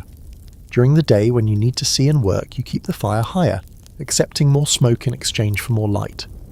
At night, when the household is sleeping, you bank the fire low, reducing smoke production, relying on the retained heat in the turf walls and the body heat of humans and animals to maintain tolerable temperatures. The design of the hearth helps. A properly constructed long hearth spreads the fire out rather than concentrating it, reducing the intensity of any single point while maintaining overall heat output. The flat stones lining the hearth absorb heat during active burning and radiate it back slowly as the fire dies down, smoothing out the temperature fluctuations. Some houses experimented with more elaborate smoke management. There are archaeological traces of houses with divided spaces, fire rooms separated from living rooms by internal walls. The fire would burn in one space, its heat radiating through the wall into the adjacent living area, while the smoke was vented directly outside. This is basically a primitive version of a central heating system, and it worked reasonably well, but it required more construction and more careful design than most settlers could manage. There is also evidence of what might be called acceptance technology, things people did not to reduce smoke but to cope with its presence. Hanging herbs from the rafters, which might have helped mask the smell. Positioning sleeping platforms low on the walls where the air was somewhat clearer. Spending as much time as possible outdoors during the summer months, giving respiratory systems a chance to recover. Historians still argue about how aware Viking-era Icelanders were of the health effects of their smoky homes. Some suggest they were completely ignorant, that the connection between smoke exposure and disease was not made until much later. Others point to evidence that people understood at least some of the risks, references to sick houses with particularly bad air, accounts of people developing chronic coughs after moving into poorly ventilated dwellings. The truth is probably somewhere in between. They knew smoke was unpleasant. They knew heavy exposure made people cough and wheeze. They probably understood that some houses were worse than others, but without germ theory, without the ability to see microscopic damage to lung tissue, without controlled experiments comparing outcomes, they could not have understood the full scope of the problem. And even if they had understood, what could they have done? The alternatives were freezing or starving. Smoke exposure was the price of survival, a trade-off accepted because there was no real choice. You're becoming intimately familiar with this trade-off. Your eyes water constantly, your throat is raw. In the mornings, you cough up dark phlegm, your lungs trying to expel the particles they've accumulated overnight. This is just how it is now. This is your life. But you are alive. The house is holding. The first serious cold snaps have come and gone, and the temperature inside stayed above freezing. The turf walls are doing their job. The combination of fire heat and animal heat and earth insulation is working. The smoke is the cost. You pay it willingly, and slowly you start to not notice it as much. Your body adapts. Not in a healthy way probably, but in a functional way. The constant irritation becomes background noise. The haze in the upper air becomes normal, unremarkable, just another feature of indoor living. Visitors from outside, the rare stranger who passes through, always comment on the smoke. Their eyes stream, they cough. They ask how you can stand it. You have forgotten that it's something to stand. It is simply how air is inside. This is the most insidious thing about chronic conditions, not the immediate discomfort, but the normalization. The way the abnormal becomes ordinary, the way suffering becomes invisible because it never stops. You will spend decades in this house, breathing this air. The damage will accumulate silently, invisibly, showing up only in middle age when the coughing gets worse and the breathing gets harder. And the cold air of winter hurts in ways it never used to. But that's a long way off. For now, you have a roof over your head. You have fire, you have smoke, you have survival. The rest is just details. Let us talk about why you are not frozen solid. You are huddled in a structure made largely of grass and dirt, on an island closer to the Arctic Circle than most of humanity would ever dream of settling, in the middle of a winter that has already killed some of your less prepared neighbours. The wind outside is screaming. The temperature, if you had a thermometer to measure it, would register somewhere in the single digits or below. Snow has buried the landscape, turning everything into a uniform white that makes navigation nearly impossible there, and makes the hours between rare glimpses of the pale winter sun stretch into an eternal darkness. And yet you are not dead. You are cold, certainly. Cold is your constant companion, but you are not hypothermic. You are not losing fingers and toes to frostbite. You are not succumbing to the creeping numbness that precedes death by exposure. This is not luck. This is physics. The turf walls that surround you are performing a kind of thermal magic. To understand what they are doing, you need to understand a few concepts that the Vikings knew intuitively, even if they could not have articulated them. Thermal mass, insulation, and air infiltration. Thermal mass is the ability of a material to absorb and store heat. Dense materials with high heat capacity, stone, earth, water, can absorb large amounts of thermal energy without their temperature changing much. They act like batteries for heat, charging up during warm periods and discharging during cold ones. The earth surrounding your turf. House has enormous thermal mass. All those cubic meters of soil, all that weight of compacted earth can absorb tremendous amounts of heat energy. When you build a fire, some of that heat radiates into the walls. The walls absorb it, their temperature rising slowly, storing the energy for later. When the fire burns low, the walls begin to radiate that stored heat back into the living space, smoothing out the temperature swings that would otherwise make life impossible. But thermal mass alone is not enough. You also need insulation, the ability to resist heat transfer. A material can have great thermal mass but poor insulation. Think of a slab of metal. It stores heat well, but also loses it quickly. What makes turf special is that it has both. The insulating properties of turf come from its structure. Air is an excellent insulator, and turf is full of air, in the soil pores, in the root matrix, in the tiny gaps between particles. These air pockets interrupt the flow of heat, slowing conduction to a crawl. The denser the turf, the more thermal mass. But the root structure also creates channels of trapped air that provide insulation. It is a balance. The Vikings figured out by trial and error what modern engineers would quantify: the optimal density and thickness for turf walls that maximize both heat storage and heat retention. Walls 2 to 3 feet thick, built from well-rooted turf, provide insulation values comparable to modern insulated construction. Add to this the semi-subterranean design. The earth surrounding the lower portions of your house maintains a stable temperature year-round, somewhere around 45 to 50 degrees Fahrenheit, even when the surface air is below zero. By digging into this earth, you are essentially tapping into a thermal reservoir. The ground is not warm exactly, but it is warmer than the air, and that differential matters. The third factor is air infiltration, or rather, the lack of it. A drafty house loses heat not through the walls, but through the gaps where air can flow. Every crack, every poorly sealed opening, every space where wind can penetrate represents a pathway for heat to escape. Turf construction is naturally good at minimizing infiltration. The blocks are soft and flexible, molding to each other as they settle. Gaps fill naturally with soil and root growth. The living grass on the roof continues to grow, knitting together into a continuous mat that sheds water and blocks wind.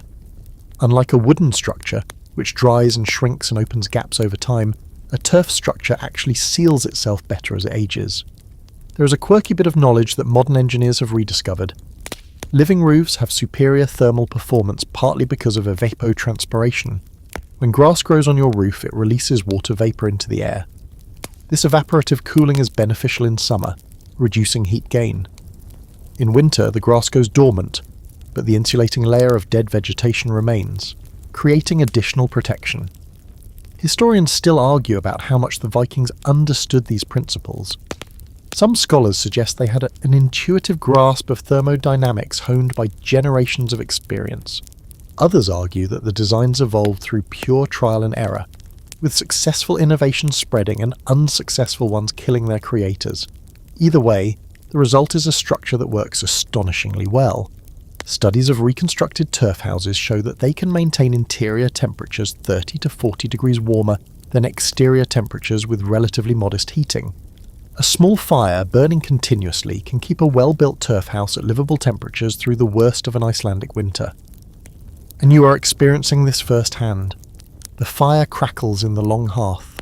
The smoke rises and disperses into the darkness above. Your face is warm, almost hot, while your back, the side facing the outer wall, is cooler but not cold. The temperature, gradient across the room, is noticeable but tolerable. You pull your wool cloak tighter and shift position, presenting a different side to the fire. Rotation is key to staying comfortable when your heat source is radiant rather than convective. You learn to turn regularly, like meat on a spit, warming one side while the other cools. The animals at the far end of the house add their contribution, You can feel the difference on nights when they are restless versus nights when they are calm. Active animals generate more heat. Sleeping animals generate less but are also quiet, allowing you to sleep. Your sleeping arrangements reflect the thermal realities of the house. The platforms along the walls are positioned to catch heat from the fire without being directly in the smoke path. The sleeping spaces are communal, multiple bodies sharing blankets and body heat. Privacy is a luxury that cold climates cannot afford. You learned early on that the coldest part of the house is the floor. Cold, air sinks, pooling at the lowest level, creating a frigid layer that can be several degrees colder than the air at head height.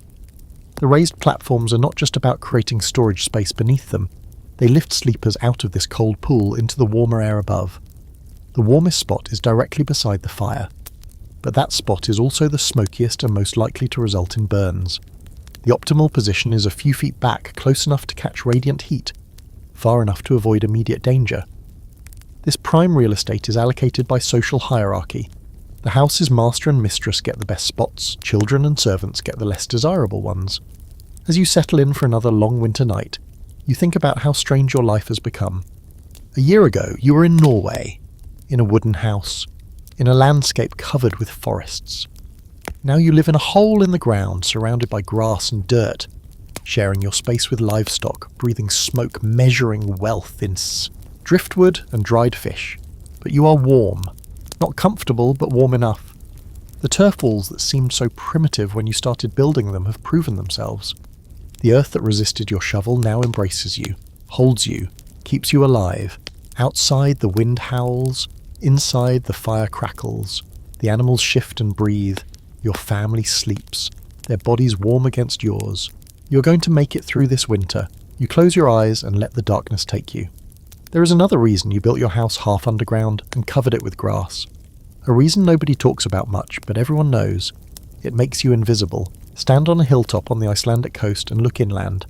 What do you see? Grass, hills, more grass, steam rising from hot springs, the occasional sheep grazing, perhaps a distant glacier white against the grey sky.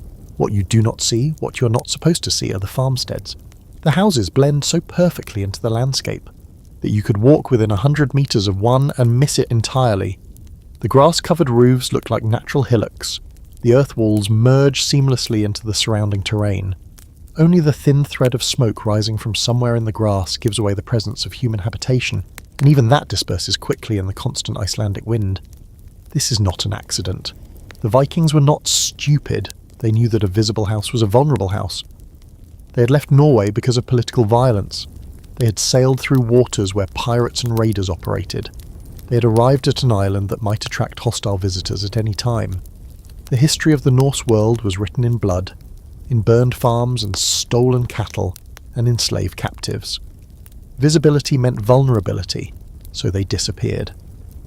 The semi-subterranean design that provided such excellent thermal performance also provided excellent camouflage. A house built on the surface, even a turf house, would present a visible profile, walls rising against the sky, a distinctive shape that marks human presence.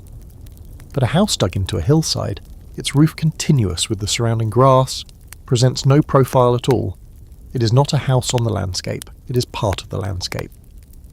Approaching from the sea, the most likely direction for any hostile force, these homesteads were essentially invisible. A Viking ship, even if its crew knew approximately where a settlement was located, would have difficulty identifying specific targets from the water. The raiders who had terrorized the coasts of Britain and France found their techniques less effective against an enemy who had borrowed their own playbook and improved upon it. This is one of history's little ironies. The Vikings, masters of coastal raiding, built homes specifically designed to foil coastal raiders. The same people who had appeared seemingly from nowhere to attack monasteries and villages now lived in houses that seemed to appear from nowhere, materializing out of the grass only when you were almost on top of them. Historians still argue about how much the defensive properties of turf houses influenced their design versus how much the design was driven by thermal necessities. The honest answer is probably both, and we cannot disentangle them. The same features that made these houses warm also made them hidden. The same decisions that conserved heat also concealed presence. But there are some details that seem harder to explain purely through thermal logic. The entrance corridors, for instance, were often positioned to face away from the most likely approach directions, inland rather than toward the sea, or angled so that a visitor could not see directly into the main hall from outside. This is not thermally optimal. An entrance facing the sun would provide more passive solar heating, but it is defensively sound. The clustering of buildings too seems to have defensive implications. A single or isolated house is vulnerable. A group of houses connected by covered passages allows inhabitants to move between structures without exposing themselves. Women and children can flee to one building while men defend another. Resources can be consolidated or dispersed depending on the threat. There are saga accounts of farmsteads being attacked, and the defenders using the architecture to their advantage. Blocking entrance corridors with obstacles, using the low doorways to force attackers to enter one at a time, bent over and vulnerable. Taking advantage of defenders' familiarity with the dark interior, while attackers stumbled blind. A turf house was not a fortress. It could be burned if attackers were willing to pile enough fuel on the roof. It could be besieged if attackers had time and patience. But against the kind of quick, violent raids that characterized much of Viking-era conflict, the design offered real advantages. The camouflage reduced the chance of being targeted in the first place. The architecture slowed and confused attackers if they did arrive. There is something deeper here too, something psychological. Living in a house that is part of the earth, invisible from a distance, tucked into the landscape like a hibernating animal, does something to your sense of self. You start to feel rooted in a way that a surface dweller cannot. The land is not just where you live, it is what you live in. This rootedness shows up in the language. Old Icelandic has words for the relationship between person and place that do not translate well into modern English. The concept of land as homeland, eturjörd ancestral earth, carries weight that property or real estate cannot capture. You do not just own this land, you are of it. It is of you. And your house grown from that land is an extension of yourself. When you repair it, you are healing yourself. When you expand it, you are growing. When enemies threaten it, they threaten something more intimate than mere property. This connection between identity and architecture helps explain why the turf house design persisted so long in Iceland. Even when other options became available, when trade brought imported timber, when contact with continental Europe introduced new building techniques, Icelanders continued building in turf. It was not just cheaper and easier, though it was both. It was right. It was what a home was supposed to be. The darkness is falling now, the short winter day giving way to the long winter night. You step outside for a moment, needing fresh air, needing to clear your smoke-filled lungs. The wind hits you immediately, cutting through your wool layers, reminding you why you spend so much time underground. You turn and look at your house. From 10 meters away, it is clearly a house. The entrance corridor is visible, the smoke rising from the roof marks it obviously. But you imagine seeing it from further away, from the sea, from a hilltop, and you realize that it would be hard to spot just another hump in the grass-covered landscape. You think about the ships that might come someday. Viking ships, maybe, or Norwegian royal ships, Harald's successors reaching out to remind the exiles who holds power in the Norse world, or Christian missionaries, which you have heard rumours about, apparently spreading through the Norse settlements like a particularly persistent fungal infection. When they come, whoever they are, they will have trouble finding you. You turn back toward your invisible home, bend down to enter the low doorway, and disappear into the earth. The landscape closes over you like water. It is time to talk about what is growing on your roof. Yes, growing. Your roof is not dead material. It is alive, a miniature meadow suspended above your head, photosynthesizing in summer, dormant in winter, home to insects and small creatures, and the occasional confused sheep that wandered up the slope and did not realize it was standing on someone's terrace.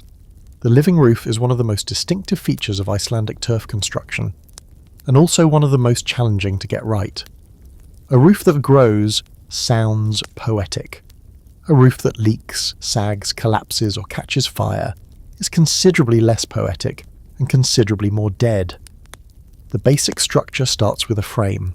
This is where your precious imported wood goes, whatever timber you salvaged from your ship, whatever driftwood you have hoarded, whatever could be traded from ships that occasionally visit the island. The frame needs to be strong enough to support the weight of the turf, which is considerable. Wet turf can weigh over 100 pounds per square foot. Multiply that by the area of a longhouse roof, and you are looking at many tons of material pressing down on your rafters. The traditional Icelandic roof frame was relatively simple. Pairs of rafters meeting at a ridgepole supported by the walls and perhaps by interior posts. The pitch was shallow. Steeper roofs shed water better, but are harder to build and provide less living space beneath them. A pitch of around 20 to 30 degrees was typical, steep enough for drainage but not so steep that the turf would slide off. Over the frame went a layer of birch branches, if available. These created a supportive mat, preventing the turf from sagging between the rafters. Where birch was not available, other materials substituted: heather, driftwood laths, even whalebone in coastal settlements. The goal was a continuous surface that could support the weight above it. Then came the waterproofing layer. This is critical. Turf is porous, water seeps through it. Without a waterproof barrier between the structural frame and the turf above, moisture would penetrate to the interior, rotting the wood, dripping onto the inhabitants, making the whole enterprise miserable and ultimately fatal. The Vikings used birch bark as their primary waterproofing material. Birch bark is remarkably water-resistant. It contains betulin and other compounds that repel moisture. Sheets of bark, peeled carefully from living trees, were laid in overlapping layers to create a continuous membrane. Where the sheets joined, they were overlapped like fish scales, ensuring that water running down the roof would always flow over the joints rather than into them. Historians still argue about how much birch bark was available to early Icelandic settlers. The birch forests, sparse to begin with, would have been under pressure for both fuel and construction materials. Some evidence suggests that bark was one of the last birch products to become scarce, since it could be harvested without killing the tree. Other evidence indicates that many houses relied on alternative waterproofing: animal hides, seal bladders, even densely compacted turf laid grass-side down. Whatever the waterproofing material, it went down in multiple layers. 1 layer was a minimum, 2 was better, 3 was what you did, if you were serious about staying dry. Each layer added weight, added cost, but also added protection against the constant, insistent moisture of the Icelandic climate. Above the waterproofing came the turf itself, 2 layers typically.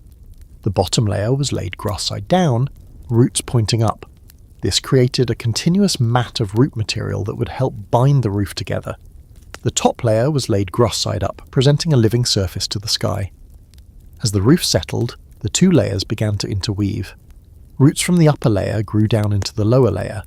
Roots from the lower layer grew into the birch bark and frame below. Within a few years, the roof became a single continuous organism, a living carpet that was surprisingly resistant to wind and weather. But, and there is always a but, living things need maintenance. The grass on your roof needs to be kept from growing too tall. Tall grass catches wind, creates lift, can literally peel the roof off your house into a strong storm. Some households kept goats specifically to graze the roof, letting them wander up the slope and crop the grass to manageable height. This had the additional benefit of providing fertilizer, keeping the grass healthy and vigorous. The problem with goats on your roof is that goats are goats. They dig, they scratch, they find weak spots and make them weaker. A goat that discovers a thin patch in your roof will enthusiastically excavate it, creating a hole that you then have to repair. There are saga accounts of people accidentally falling through roofs, of livestock wandering onto roofs and crashing through, of children playing on roofs and suddenly disappearing into the darkness below. The living roof was a wonderful insulator, an effective camouflage, and also occasionally a trap for the unwary. Repairs were constant. Every autumn, before winter truly set in, you would inspect your roof, look for thin patches, look for places where water had pooled and rotted the turf. Look for pest damage. The Icelandic voles loved to tunnel through roof turf, creating channels that weakened the structure. Repairs meant cutting fresh turf, hauling it up to the roof and patching the damaged areas. It meant renewing the birch bark where it had deteriorated. It meant checking the frame for rot and reinforcing where necessary. A well-maintained turf roof could last 20 to 30 years. A neglected one might fail in 5. The labour involved was substantial. Some historians estimate that maintaining a medium-sized turf house required 30 to 50 person days of work per year, just on repairs and upkeep. This was spread throughout the household, men handling the heavy lifting, women often doing the finer work of sealing and finishing, and was simply accepted as part of the rhythm of life. But when the roof was right, when the grass was green and healthy, when the structure was sound, when the layers had knitted together into a unified whole, there was nothing quite like it. The living roof breathed. It absorbed rain without leaking. It insulated against heat and cold alike. It grew more beautiful over time, becoming part of the landscape in a way that dead materials never could. You stand inside your house and look up at your roof. You cannot see the grass, of course, just the dark underbelly of birch bark and packed earth, but you know it is there, growing quietly overhead. In spring, flowers will bloom up there, bees will visit, birds will nest in the eaves. Your house is alive, and as long as you maintain it, as long as you work with it rather than against it, it will keep you alive in return. You have heard the stories about Greenland. Everyone has heard the stories. They filter back through the ships that occasionally visit Iceland. Tales of an even larger island, further west, with grasslands and fjords and space for anyone brave enough to claim it. The man who led the expedition, Eric the Red, was exiled from Iceland for killing someone, which is saying something in a society where killing people is almost socially acceptable if you do it for the right reasons. Eric used his exile productively, exploring this new land, giving it a name designed to attract settlers. Greenland, this is marketing. Pure, shameless early medieval marketing. Greenland is mostly ice. The parts that are not ice are barely more hospitable than Iceland. In fact, they are considerably less hospitable. The growing season is shorter. The winters are longer and harsher. The isolation is more extreme. But Eric the Red was a salesman, and desperate people are easy marks. When he returned from exile and began recruiting colonists, hundreds of Icelanders signed up. They loaded their ships with livestock and tools and hopes and sailed west into the unknown. What they found was a land that demanded everything they had learned in Iceland and then asked for more. The turf house designs that worked in Iceland had to be adapted, strengthened, deepened, more heavily insulated to survive Greenland's conditions. The archaeological remains of Greenlandic Norse farms show houses that are practically bunkers, dug so deep into the earth that they are more underground than above, their walls thicker than anything built in Iceland. Eric himself built his farm at Brattahlid, at the head of a fjord on Greenland's southwestern coast.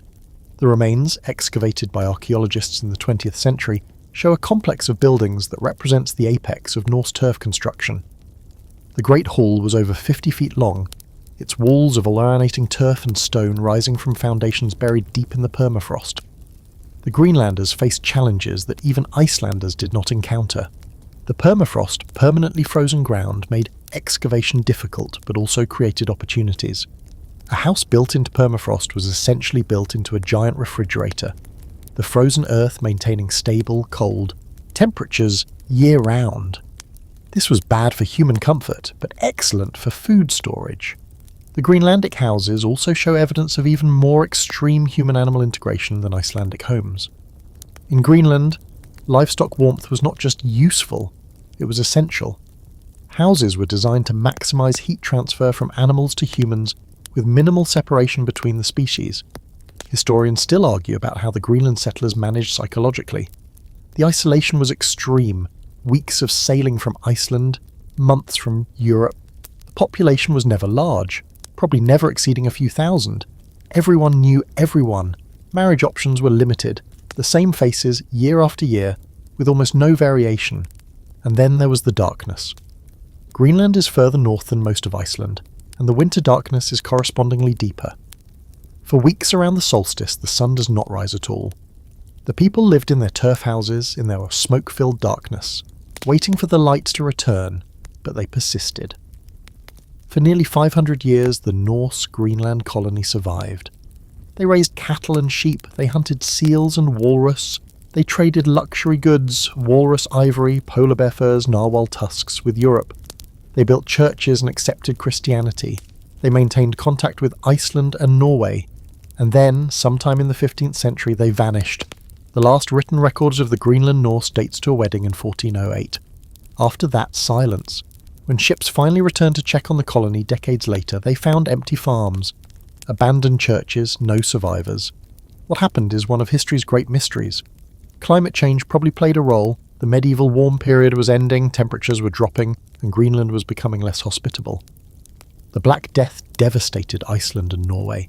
disrupting the trade networks that Greenland depended on. The Inuit, expanding southward from the Arctic, may have come into conflict with the Norse, though evidence for violent displacement is limited. Some scholars believe the Greenlanders simply gave up.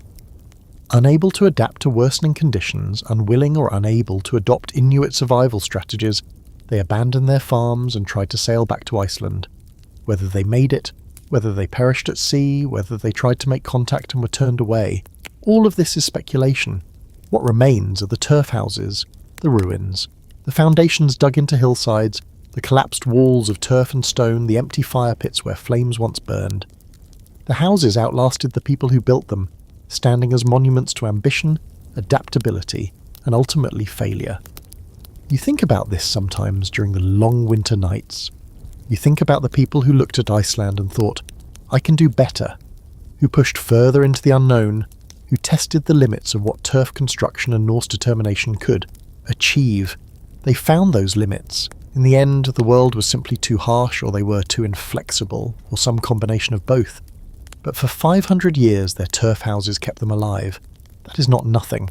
That is generation after generation of people born and raised and growing old in earth-sheltered homes, in the most extreme habitable environment on Earth. The technology worked. The houses worked. What failed was something else. Economics, climate, luck. The brutal mathematics of population too small and too isolated to sustain itself. You pull your cloak tighter and resolve for the 1000th time to maintain your walls, to tend your roof, to keep your house alive. The alternative is becoming a mystery for future generations to puzzle over. And then there was Vinland. You have heard the stories, passed from ship to ship, from fireside to fireside. Somewhere to the west, beyond Greenland, there is land. Leif Erikson found it, they say. Leif Erik the Red Sun, sailing west from Greenland and stumbling onto shores covered with trees and wild grapes. Trees. The word hits different when you have spent years on a treeless island, hoarding driftwood, measuring your wealth in planks. The saga accounts describe 3 regions Leif named. Helluland, land of flat stones. Markland, land of forests. And Vinland, land of wine, named for the grapes that supposedly grew wild there. Modern scholars identify Helluland with Baffin Island, Markland with Labrador, and Vinland somewhere further south, maybe Newfoundland, maybe the Gulf of St. Lawrence, maybe even further down the North American coast. The exact locations remain debated, but the basic thrust is accepted. The Vikings reached North America around 1000 CE, nearly 500 years before Columbus. And when they got there, they built turf houses. The archaeological proof lies at Lance aux Meadows, on the northern tip of Newfoundland. There, in the 1960s, archaeologists discovered the remains of a Norse settlement, not just Viking artifacts, but actual buildings. And those buildings were turf construction, identical in technique to what you would find in Iceland or Greenland. Imagine the scene. You have sailed across the North Atlantic, pushing further west than any European has ever ventured. You have reached a land of forests. Actual forests, trees as far as you can see, timber, enough to build a fleet of ships. And what do? Well, you build a turf house. This makes sense when you think about it. The settlers who reached Vinland knew turf construction. They had spent their lives in turf houses. They had the skills, the techniques, the instinctive understanding of how to work with earth and grass. They did not have the same deep familiarity with log cabin construction or timber framing. More practically, turf construction is faster. Much faster. You can cut turf blocks and stack walls in a fraction of the time it takes to fell trees, square timber, and join beams. For a small, expeditionary party that needs shelter before winter, speed matters more than permanence. The Lance aux Meadows buildings were clearly temporary. They were base camps, not permanent settlements. The Norse came to Vinland to exploit resources, timber, furs, iron bog ore, and to return home with their loot. They did not come to stay. Why they did not stay is another one of those historical debates that may never be resolved. The sagas mention conflict with the indigenous people, whom the Norse called Skrælings. There may have been violence, casualties, a realization that holding this distant territory was more trouble than it was worth. There were also logistics problems.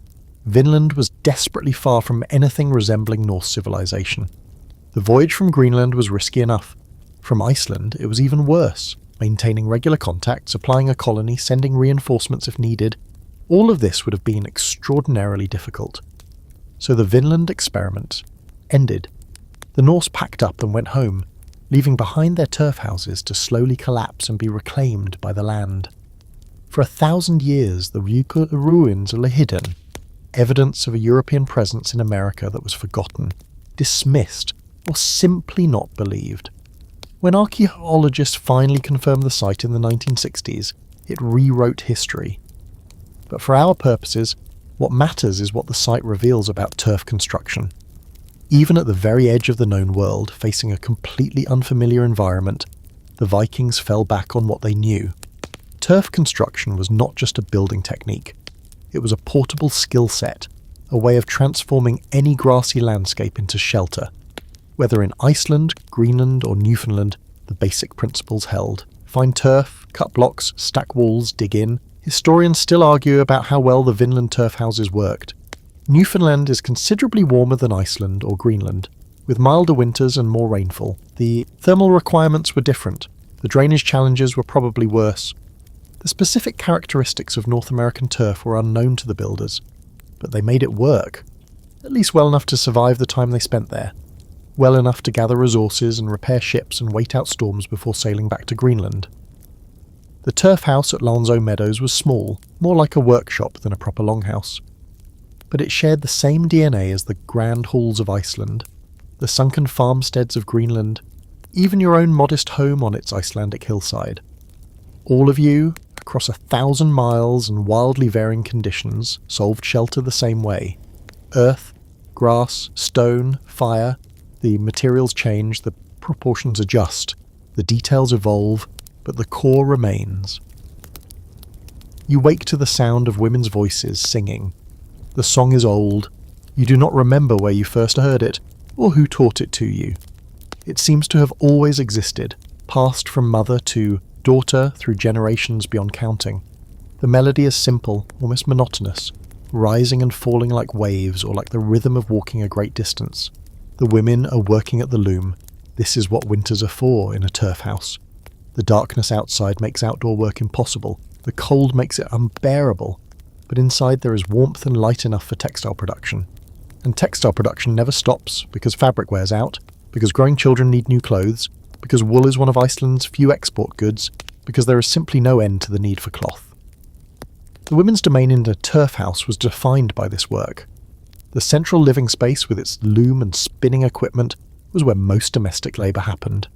The platforms along the walls were where women sat for hours, their hands busy with spindles or needles, their voices filling the summery air with songs and stories. Historians still argue about the status of women in Viking society. Some evidence suggests significant power and independence. Women could own property, initiate divorce, inherit land. The sagas feature female characters who are clever, fierce, and consequential. But other evidence paints a grimmer picture. Domestic violence, limited legal rights, the constant burden of reproductive labour in an era when childbirth was dangerous and child mortality was high. The turf house was, in many ways, a woman's workplace. Men might be absent for months, sailing, trading, raiding, hunting, but women remained, keeping the home fires burning in a literal as well as figurative sense. They managed the household economy, they processed the dairy products that sustained life through winter. They preserved the fish and meat that's stored in cool corners of the house. They turned raw wool into finished fabric through a process that consumed countless hours of patient labour. The wool itself came from sheep, the descendants of animals brought over on the year. Settlement voyages adapted over generations to Icelandic conditions. Icelandic sheep have a double fleece, a longer, coarser outer layer called tog, and a shorter, softer inner layer called thel. These layers serve different purposes in textile production. The tog makes durable outerwear, water-resistant and windproof. The thel makes softer garments worn against the skin. Shearing happened in early summer. The raw wool was washed, carded to align the fibres, and spun into thread on the drop spindles. This was constant, portable work. Women spun while walking, while supervising children, while doing anything that did not require both hands. The drop spindle dangled at their side, twisting wool into thread through the mechanical magic of angular momentum. The spun thread then went to the loom. Icelandic looms were vertical, warp-weighted, with stone weights dangling at the bottom to keep the threads taut. Weaving on these looms was slow, methodical work, each pass of the weft adding a fraction of an inch to the growing fabric. A single cloak might represent weeks of weaving, and weeks more of spinning before that. The finished fabric was fulled, washed and pounded to thicken and strengthen it. The lanolin remaining in the wool made it water-resistant. When needed, fabrics could be dyed with natural pigments, blues from woad, reds from meadow, yellows from various local plants. All of this happened in the turf house. The loom stood in the main hall, positioned to catch what little light came through the smoke hole or skin-covered windows. The rhythmic thump of the weaving was a constant background sound, as familiar as the crackling fire or the breathing of livestock. Children grew up surrounded by this work. Girls learned to spin as soon as their coordination allowed, maybe 4 or 5 years old. They graduated to weaving later, mastering the patterns and techniques that their mothers had learned from their mothers. Boys learned other skills, agricultural, maritime, martial, but they also grew up watching women's work, understanding its rhythms, respecting its importance. Because here is the thing about textile production into the Viking world: it was economically critical, fabric was valuable, it could be traded, used as currency, offered as gifts. The labour that went into producing it represented a significant fraction of any household's productive capacity, and it was exclusively women's work. Men might shear sheep or carry finished goods to market, but the transformation of raw wool into finished fabric was a female domain. This gave women economic power, even if social norms limited how that power could be expressed. In the dim, smoky interior of the turf house, surrounded by the tools of their trade, women built the material basis of Viking civilization. The ships got the glory, the battles got the sagas, but without the fabric that kept people warm, without the processed wool that could be traded for metal and timber and other necessities, none of the rest would have been possible. You listen to the singing, the steady rhythm of the loom, the domestic sounds that mean safety and continuity. The women's work will continue through the winter months, producing cloth that will keep bodies warm and provide trade goods for when the sailing season returns. The turf house is not just shelter. It is a factory, a workplace, an economic unit centred on the labour of women. You close your eyes and let the singing carry you back towards sleep. Tomorrow there will be more work. There is always more work. But for now, this moment, the rhythm holds. There is something sacred about living underground. You do not think about it consciously. You're too busy with the practical demands of survival to spend much time on theological speculation. But in the quiet moments, when the fire has burned low and the household sleeps and you lie awake staring into darkness, you sometimes sense it. A feeling of being held, cradled, protected by something larger than yourself. The Norse had complicated relationships with the earth. Their cosmology placed the human world, Midgard, in the centre of a vast tree whose roots reached down into realms of darkness. Below Midgard lay Hel, the realm of the dead, and Niflheim, the frozen underworld. The dwarves lived underground in halls of stone, crafting the magical artefacts that gods and heroes prized. To burrow into the earth, then, was to approach something sacred.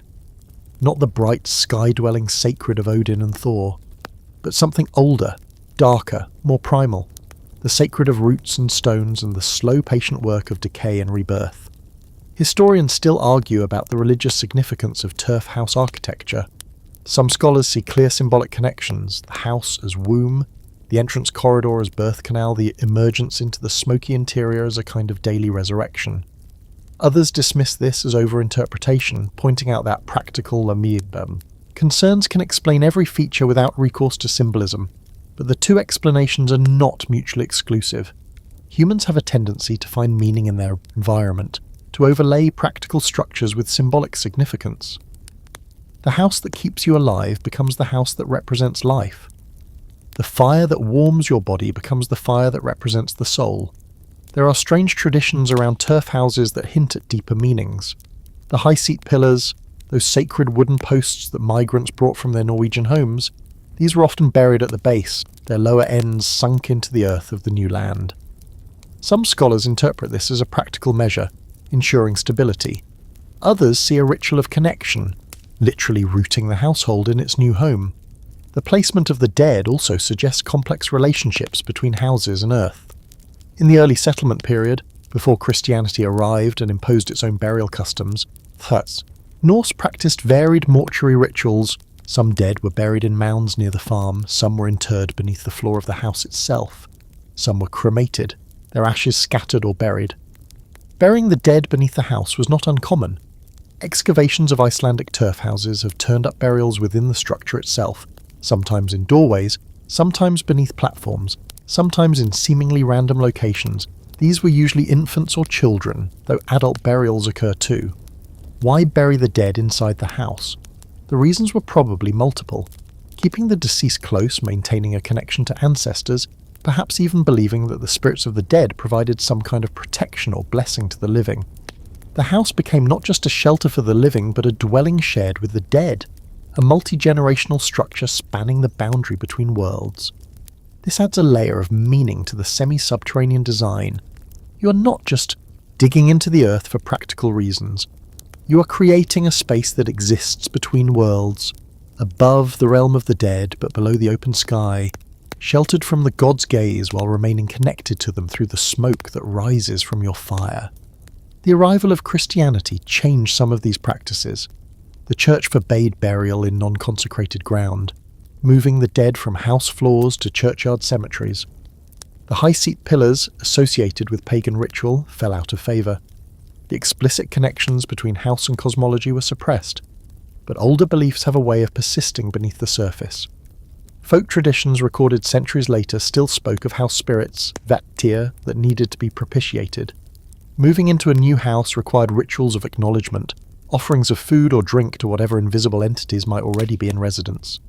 The threshold of the house, the boundary between inside and outside, was treated as magically significant, a place where protection spells might be carved or buried. The turf house, embedded in the earth, was always more than just a building. It was a participation in the landscape and a collaboration between human need and natural material that carried implications beyond mere shelter. To live in such a house was to live in relationship with the land, to acknowledge dependence on forces beyond human control, to accept that survival required working with nature rather than against it. You feel this in your bones, even if you cannot articulate it. The walls around you are not just walls, they are compressed earth, living grass, the accumulated growth of centuries. They are the land itself, shaped to human purpose but never fully domesticated. When you press your hand against the turf, you feel it breathing. Not literally, of course, but there is movement. The slow settling of compressed material, the subtle flex of root systems adjusting to moisture and temperature. The house is alive in a way that a timber house is not. It continues to grow, to change, to respond to conditions. It is a process as much as a product. And in this aliveness, perhaps, lies the sacred. Not the sacred of temples and altars, but the sacred of participation in something larger than yourself. The sacred of being held by the earth, sheltered by the grass, kept alive by the same forces that make seeds sprout and storms gather and seasons turn. And you do not pray. Not in any formal sense, but you are grateful, and in the darkness of your turf house surrounded by the living walls, that gratitude feels like enough. The fire has been burning continuously for months now. You add fuel in the morning, you add fuel in the evening, you check it during the night, those strange half-waking moments when you rise from your blankets to ensure the flames have not died. The fire is the heart of the house, and a stopped heart means death. But the fire is also the centre of something else. The social life, that makes winter bearable. The long Icelandic nights created conditions for a particular kind of culture. In the darkness, with everyone confined to the same smoky space, storytelling flourished. The sagas, those long intricate narratives of gods and heroes, of family feuds and political intrigue, were composed and transmitted around fires like yours. The poetry of the Skalds, with its complex meters and elaborate metaphors, was performed for audiences seated on platforms like the ones you now recline on. This was oral culture at its most sophisticated. In the absence of books, the only way to preserve knowledge was to remember it. And the only way to remember long, complex narratives was to embed them in patterns. Rhythms, rhymes, repetitions that served as mnemonic scaffolding. The meters of Old Norse poetry were incredibly elaborate. The most prestigious form, trotkvat, required specific patterns of alliteration, specific syllable counts, specific stress patterns. It was a puzzle as much as an art form, and composing in it required years of training and practice, but even prose storytelling had its techniques. The saga tellers knew how to build tension, how to release it. They knew when to elaborate and when to be brief. They understood their audience, the gasps, the laughs, the moments of rapt silence, and shaped their performances accordingly. The turf house was the natural venue for this art. The acoustics were intimate, the audience captive, the atmosphere charged with smoke and firelight. The storyteller's face was lit from below by the flames, casting dramatic shadows. The listeners leaned in, straining to hear over the crackle of the fire and the breathing of the livestock. This was entertainment, yes, but it was also education. The sagas transmitted knowledge about the past, about social norms, about consequences. Young people learned from the stories what happened to those who violated honor codes, who started feuds carelessly, who failed in their obligations. The stories were conservative in the original sense. They conserved knowledge, preserved patterns that helped society function. There were also practical skills transmitted in these gatherings. The secrets of navigation, the lore of farming, the craft of boat building. Older men told younger men how things were done. Older women instructed younger women in the mysteries of dyeing and weaving. The house was a school, the fire its classroom. Historians still argue about literacy rates in medieval Iceland. Some evidence suggests Iceland was relatively literate, at least after Christianity arrived with its manuscript culture. But even if some people could read, books were rare and extensive. Oral transmission remained primary for most knowledge even after the technology of writing became available. And the content of the stories shaped identity. The Icelandic settlers were acutely conscious of being a new society, founded by people who had left their homelands behind. The stories they told reinforced connections to that past while also creating a distinctive Icelandic identity. They remembered where they came from, but they also celebrated what they were becoming. The Landnámabók, the Book of Settlements, is essentially a saga of origin, a massive genealogical project that traces almost every Icelandic family back to the original settlers. It was written down eventually, but it began as oral tradition, stories passed from generation to generation in houses like yours. You think about your own ancestors, about the stories you know, your grandmother's grandmother, who survived a shipwreck. Your grandfather's feud with a neighbouring family, eventually settled with a payment of silver. The cousin who sailed west with Eric the Red and was never seen again. These stories are your inheritance, as real as the turf walls around you. Someday, if you have children who have children, they will tell stories about you. About the voyage from Norway, about the building of this house, about winters survived and summers endured. You'll become part of the narrative, a link in the chain connecting past to future. The fire crackles. Someone begins a story you have heard before, but you listen anyway. The story is never exactly the same twice. The teller adjusts for the audience, emphasizes different details, adds or subtracts based on mood and occasion. The same story, told across generations, is also a different story, evolving like a living thing. Like the house itself, like everything here. You settle into your platform, your back against the cool turf wall, your face warmed by the fire. Outside, the wind howls. Inside, the story continues. This is how cultures survive the dark. Let us talk about the things that kill you. Not the dramatic deaths, the shipwrecks, the feuds, the occasional volcanic eruption. Those make the sagas. Those get remembered. The deaths that define daily life are quieter, less storied, more relentless. Disease, first and always. The smoky interior of the turf house filled with humans and animals and the organic waste that both produce was a paradise for pathogens. Tuberculosis thrived in the close quarters. Intestinal parasites spread easily when sanitation was primitive and food preparation happened in shared spaces. Respiratory infections cut through households like scythes through grain. The archaeological evidence is grim. Bones from Viking-era Icelandic burials show patterns of chronic infection, nutritional deficiency, accumulated trauma. Arthritis was common, probably from the endless physical labour. Dental disease was rampant, though perhaps less severe than in societies with more sugar in their diets. Childhood mortality was catastrophically high. Some estimates suggest half of all children did not survive to adulthood. And then there were the vermin. mice, rats eventually once ships brought them, fleas in the bedding, and woolly sentiu, the animal quarters, lice in hair and clothing. These were not just nuisances, they were disease vectors, carrying pathogens from animal to human, from the waste piles to the food stores. The turf house, with its many crevices and its organic structure, was impossible to keep vermin free. The mice lived in the walls, nested in the roof, gnawed through stored food despite every precaution. You set traps, you kept cats if you could get them. You accepted a certain baseline of pest presence as simply normal. The floors were particularly problematic. Earthen floors, despite being practical and cheap, accumulated filth, spilled food, animal waste tracked in from the byre, human waste in an era before indoor plumbing.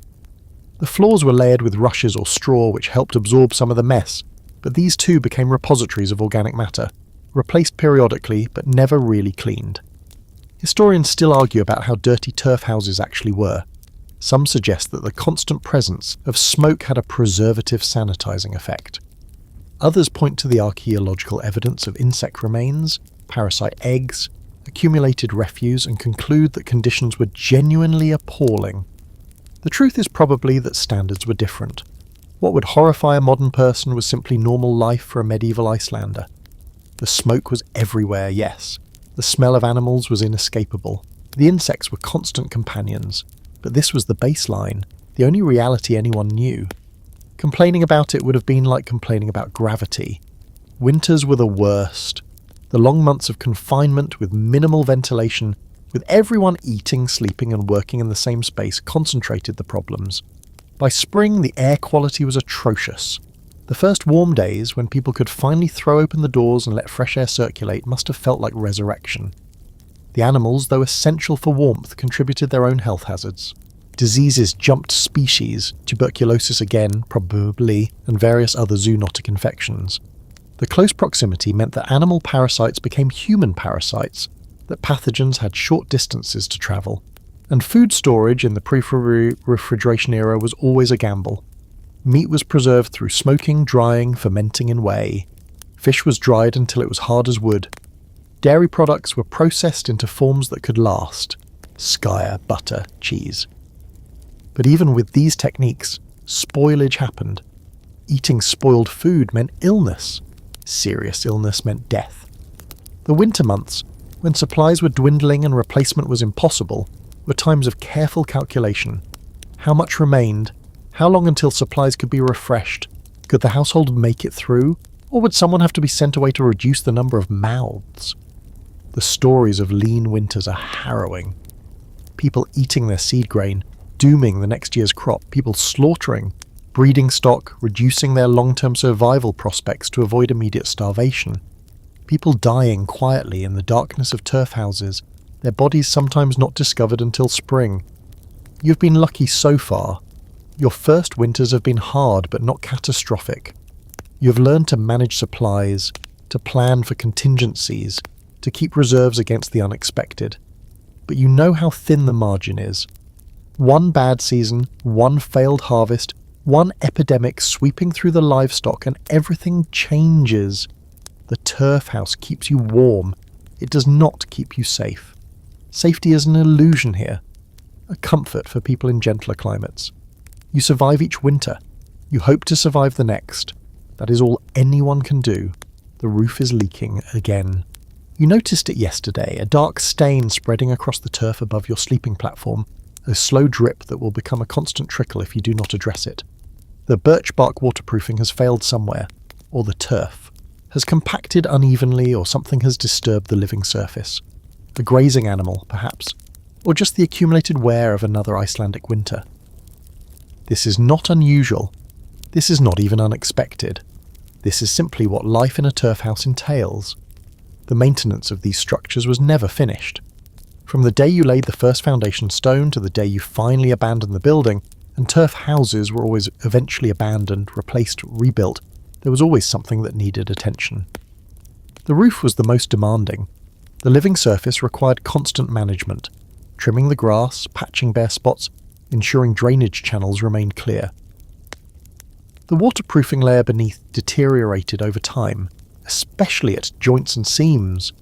The wooden frame, hidden under layers of earth, was vulnerable to rot and insect damage. Annual inspections were essential. Every autumn, before the winter rains and snows set in, careful examination of the roof, structure, probing for soft spots, for places where the wood had begun to fail, peeling back turf to check the birch bark beneath, replacing sections as needed. The walls required attention too, though less frequently. Turf walls settle over the years, compacting under their own weight, sometimes developing bulges or lean where the loading was uneven. Left uncorrected, these problems worsened. A small bulge became a significant deformation. A slight lean became a structural failure waiting to happen. Repairing turf walls meant cutting new blocks, carefully removing deteriorated material, fitting the fresh turf into the existing structure. The skill lay in matching the new to the old and ensuring that the repairs blended seamlessly, that the root systems would eventually grow together. Drainage was a constant battle. Iceland is wet. Rain falls frequently, sometimes horizontally in the fierce winds. Snow accumulates, then melts in sudden thaws. All of this water wants to flow downward, and if it flows into your house, you have problems. The drainage channels around the foundation needed regular clearing. Debris accumulated, leaves, dirt, the detritus of daily life. And if the channels became blocked, water backed up and seeped through the stone foundation into the earthen floor. Wet floors led to rot, to mould, to the gradual destruction of any organic material stored at ground level. Inside drainage was equally critical. The slight slope of the floor, from the human living area down toward the animal quarters and out the entrance, had to be maintained. If the floor settled unevenly, if depressions formed where water could pool, the problems compounded. Historians still argue about how labour-intensive turf house maintenance actually was. Some estimates suggest it consumed a significant fraction of total household labour time. Others argue that the work, while constant, was not particularly burdensome. A few hours here and there, spread throughout the year, easily incorporated into other activities. The truth probably varied. A new house in good condition required less maintenance than an old house in poor condition. A household with ample labour could stay ahead of problems. One stretched thin might fall behind deferring repairs until they became crises. There was also accumulated knowledge to consider. An experienced householder knew what to watch for, when to intervene, how to prevent small problems from becoming large ones. A novice might miss early warning signs, might not know how to properly execute repairs, might make things worse through well-intentioned but misguided efforts. You're still learning. Each repair teaches you something about the behaviour of turf under stress, about the way water finds its way through even seemingly solid barriers, about the organic, living nature of the structure you inhabit. The leak in your roof will be fixed, probably this week when the weather cooperates. You will cut fresh turf, peel back the damaged section, check the birch bark, patch or replace as necessary. It is tedious work, cold and wet, but it is work you understand, and when you are done, when the repair is complete and the drip has stopped, you will have a brief window of satisfaction before the next problem appears. Because there is always a next problem. That is just what houses are, especially houses made of living earth. The priest arrives with the spring thaw. He is not what you expected. Thin, pale, visibly suffering from the sea voyage, but possessed of a certainty that seems impervious to physical discomfort. He has come to tell you about a god who died on a tree, and he will not be deterred by your initial skepticism. Christianity comes to Iceland gradually, then suddenly. For decades, missionaries have been working the island, converting individuals, establishing small footholds. Then, in the year 1000, the Althing, the National Assembly, debates the matter and decides, after tense deliberation, that Iceland will be Christian. The conversion is more political than spiritual. The alternative was civil war between Christian and pagan factions, and the pragmatic Icelanders chose unity over doctrinal purity. People are permitted to continue private pagan practices for a time to ease the transition, but publicly, officially, the old gods are set aside. What does this mean for your turf house? More than you might expect. Christianity brought new ideas about sacred space. The old religion had been decentralized. Rituals conducted at farms and groves, at natural features imbued with spiritual significance. Christianity demanded churches, consecrated ground, a separation between sacred and profane, The turf house, with its integrated living and working and sleeping spaces, with its burials beneath the floor, with its high-seat pillars rooted in the earth, was a kind of pagan sacred space. Not a temple exactly, but a place where domestic and spiritual life were intertwined, where the boundaries between human and divine, living and dead, were permeable. The church insisted on new boundaries.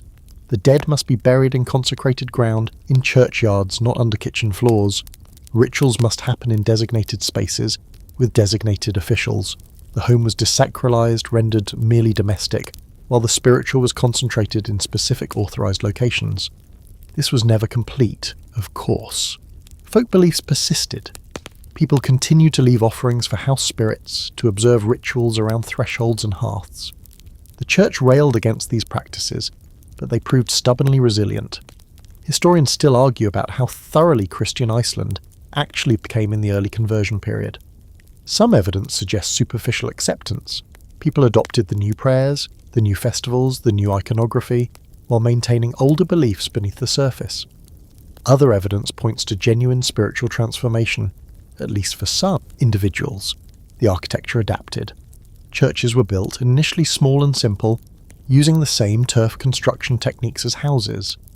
The earliest Icelandic churches were essentially turf houses with altars, the same grass roofs, the same earth walls, the same semi-subterranean design. Over time, churches became more elaborate, more distinct from domestic buildings. Stone construction became more common for churches even while houses remained turf. The visual differentiation reinforced the theological separation. The church was not like home, was elevated above ordinary domestic space.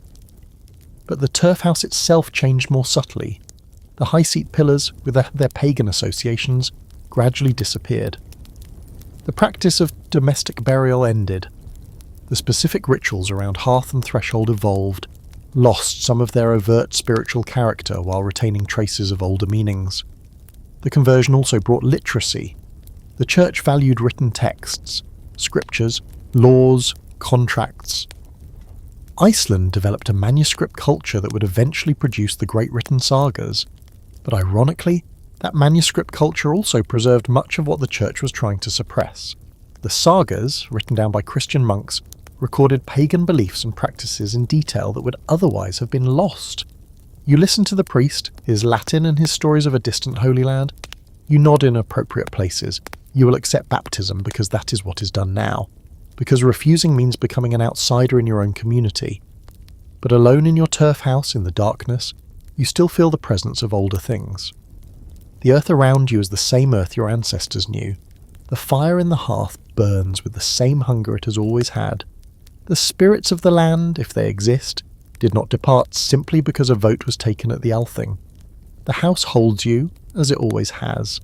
What you call the things that hold you is, perhaps less, important than the holding itself. The priest is talking about eternal life. You look at your turf walls, slowly settling, slowly decomposing, slowly returning to the earth from which they came. Everything is always returning to the earth. Perhaps that is its own kind of eternity. The centuries pass and the turf house changes. Not quickly, nothing in Iceland happens quickly, but relentlessly, inevitably. The techniques that served your grandparents serve you differently now. The meanings attached to earthen walls shift as society shifts around them. By the later medieval period, turf construction has become a marker of something it was not before. Poverty. The wealthy import timber. They build in styles that echo continental European fashions. Stone becomes prestigious where it is available. The turf house, once universal, becomes associated with those who cannot afford alternatives. This is strange if you think about it. The thermal properties of turf have not changed. The material is still abundant, still free for the cutting. The design principles that made semi-subterranean construction effective still apply. But prestige works by its own logic, and prestige in Iceland increasingly flows from connections to the wider European world. The fishing industry transforms the economy. Dried fish becomes Iceland's primary export, traded to merchants from across northern Europe. Wealth concentrates in coastal villages. The old dispersed pattern of farmsteads begins to shift toward more concentrated settlement. With this concentration comes new building types. Fish drying facilities, warehouses, trading posts. These are built from whatever materials are available, turf when necessary, but increasingly timber and stone where possible. The Black Death reaches Iceland in the 15th century, killing perhaps half the population. The labour shortage that follows changes everything.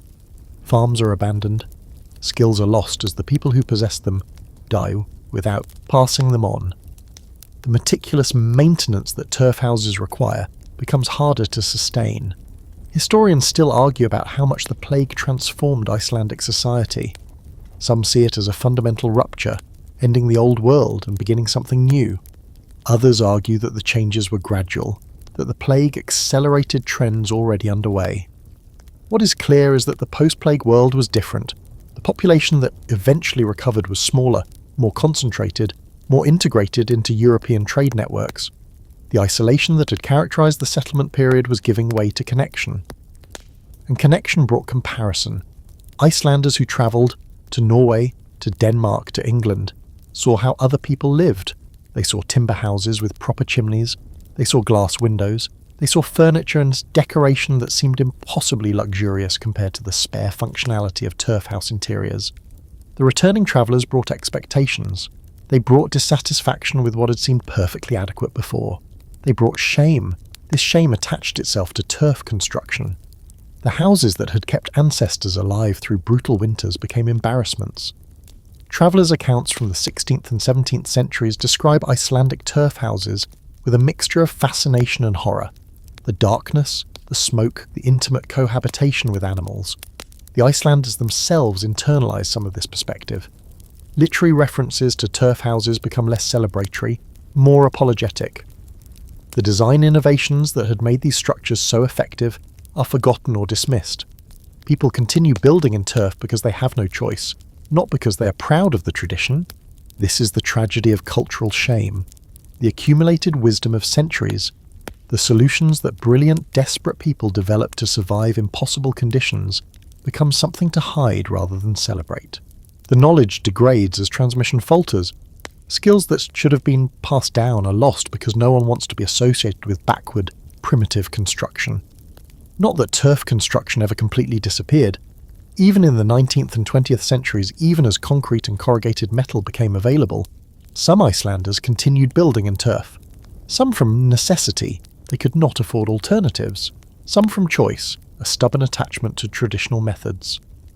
The last turf houses built for actual habitation date from the mid-20th century. A few decades after people walked on the moon, Icelanders were still constructing semi-subterranean earthen dwellings, not as many, not as elaborately, but the tradition, beaten down but never killed, persisted. And then something strange happened. Scholars began to take interest. Archaeologists excavated old sites documenting what remained. Historians pieced together the methods and meanings that had been nearly lost. Architects and engineers analysed the thermal performance and discovered what the Vikings knew intuitively, that turf construction was sophisticated, effective, sustainable. The rehabilitation was slow but steady. What had been shameful became heritage. What had been backward became visionary.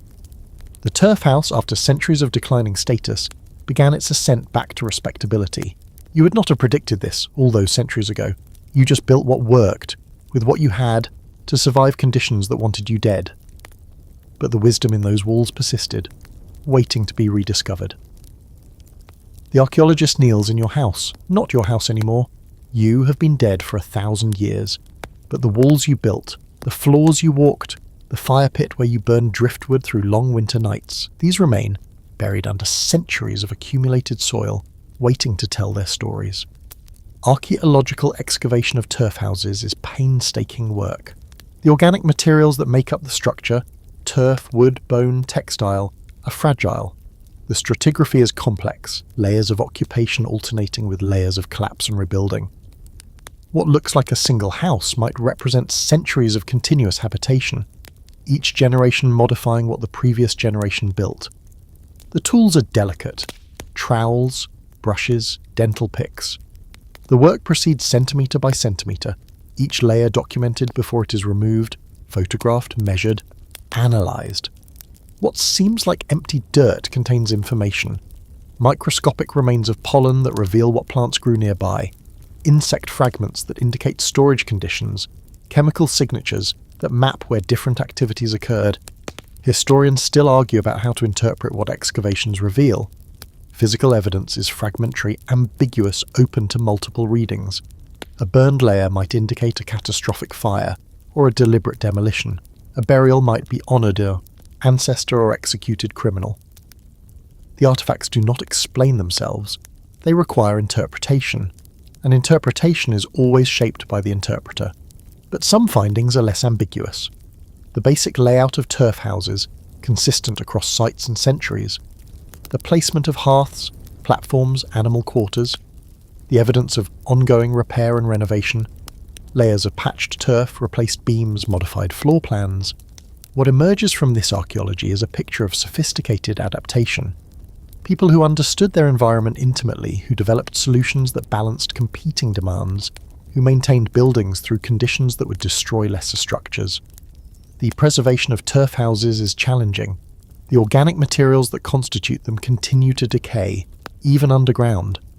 Exposure to air accelerates deterioration. The act of excavation, by removing protective soil layers, often hastens destruction, even as it reveals what was hidden. Some sites are reburied after excavation, protected by layers of soil and geotextile for future researchers with better methods. Others are conserved in place, stabilized with modern materials that introduce their own complications. Still others are reconstructed, rebuilt based on archaeological evidence, offering visitors an experience of walking into the past.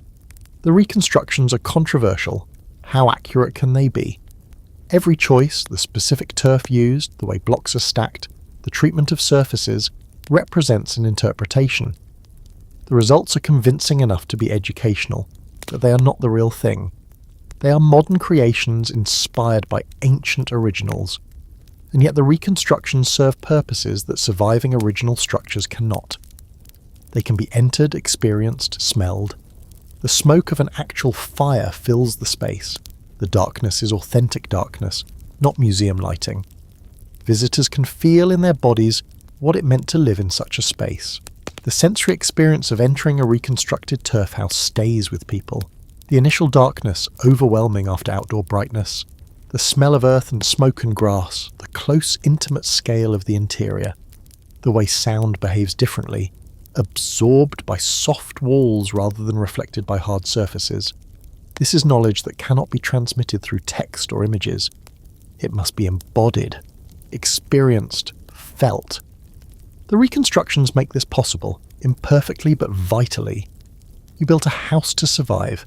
The fact that people still learn from it, still study it, still enter reconstructions of it a millennium later. This would have surprised you. You were thinking about next winter, not next century. But here we are. Your walls are museum exhibits now. Your techniques are academic papers. Your desperation has become heritage. There is something fitting about this. The knowledge passes forward, adapted and reinterpreted, but still connected to what you knew, and the thread remains unbroken. The modern architect picks up the trowel. She is not going to dig into an archaeological site. She is going to build something new using principles that are very old and build a structure that responds to contemporary concerns, energy efficiency, sustainability, connection to landscape, using methods that your ancient ancestors would have recognized. Earth-sheltered architecture has experienced a renaissance. In a world confronting climate change, fossil fuel dependence, and the environmental costs of conventional construction, the old ways suddenly look visionary. Passive solar design, natural insulation, thermal mass, living roofs, all of these concepts developed millennia ago by people solving survival problems turn out to be exactly what a sustainable future requires. The parallels between ancient turf construction and contemporary green building are striking. Both aim to minimize energy inputs by working with natural systems rather than against them. Both prioritize thermal comfort through design rather than mechanical intervention.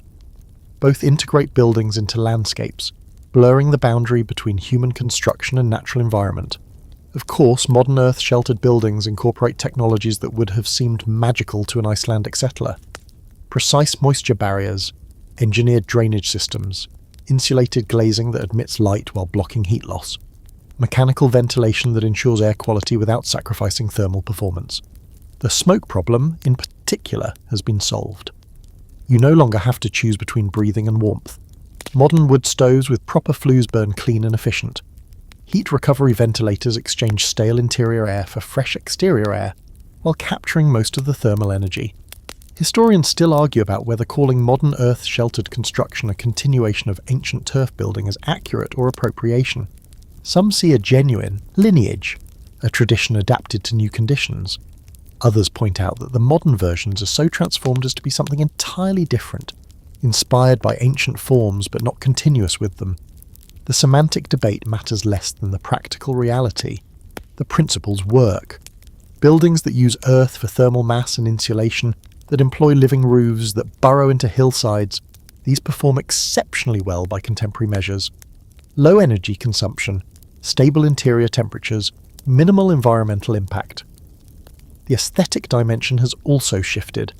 Where turf construction was once associated with poverty and backwardness, modern earth-sheltered homes are often luxury projects designed by prestigious architects for wealthy clients.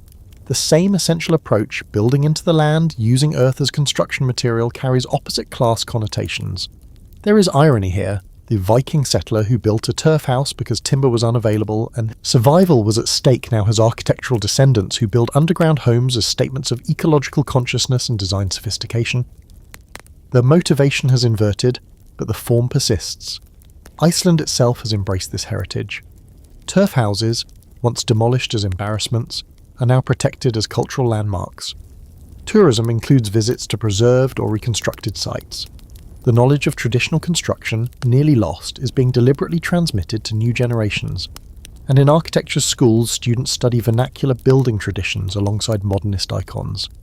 They learn that innovation can mean looking backward as well as forward. They design projects that take seriously the accumulated wisdom of people who had no formal training, but solved problems of extraordinary difficulty. You would not recognize these sleek, technology-enhanced, environmentally controlled buildings as descendants of your smoky, crowded, livestock-sharing turf house. But the kinship is there. The understanding that the earth is not just a surface to build on, but a material to build with. The recognition that working with climate is wiser than fighting against it. The architect finishes her plans, closes her laptop, walks outside. Above her, the sky is the same sky you saw. The ground beneath her feet is made of the same materials you shaped into walls. The challenges are different, but the essential problem, how to create human shelter that respects natural limits, remains. Your solutions still speak to hers. Across 1,000 years, the conversation continues. The farmhouse at Stung has been waiting. It was buried by volcanic ash in 1104, when Mount Hekla erupted and rendered an entire valley uninhabitable. The people who lived here fled, abandoning their home and everything in it. The ash settled, layer upon layer, a protective blanket that would preserve what lay beneath for almost 900 years. When archaeologists excavated Stung in the 20th century, they found an extraordinarily complete picture of medieval Icelandic life.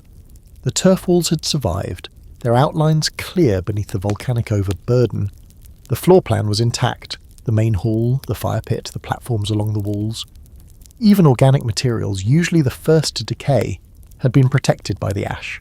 Stung became one of the best documented turf house sites in existence. And based on this documentation, a reconstruction was built nearby. Disappearance, the Commonwealth Farm, a full-scale replica that allows visitors to experience what life in a medieval Icelandic farmstead was like.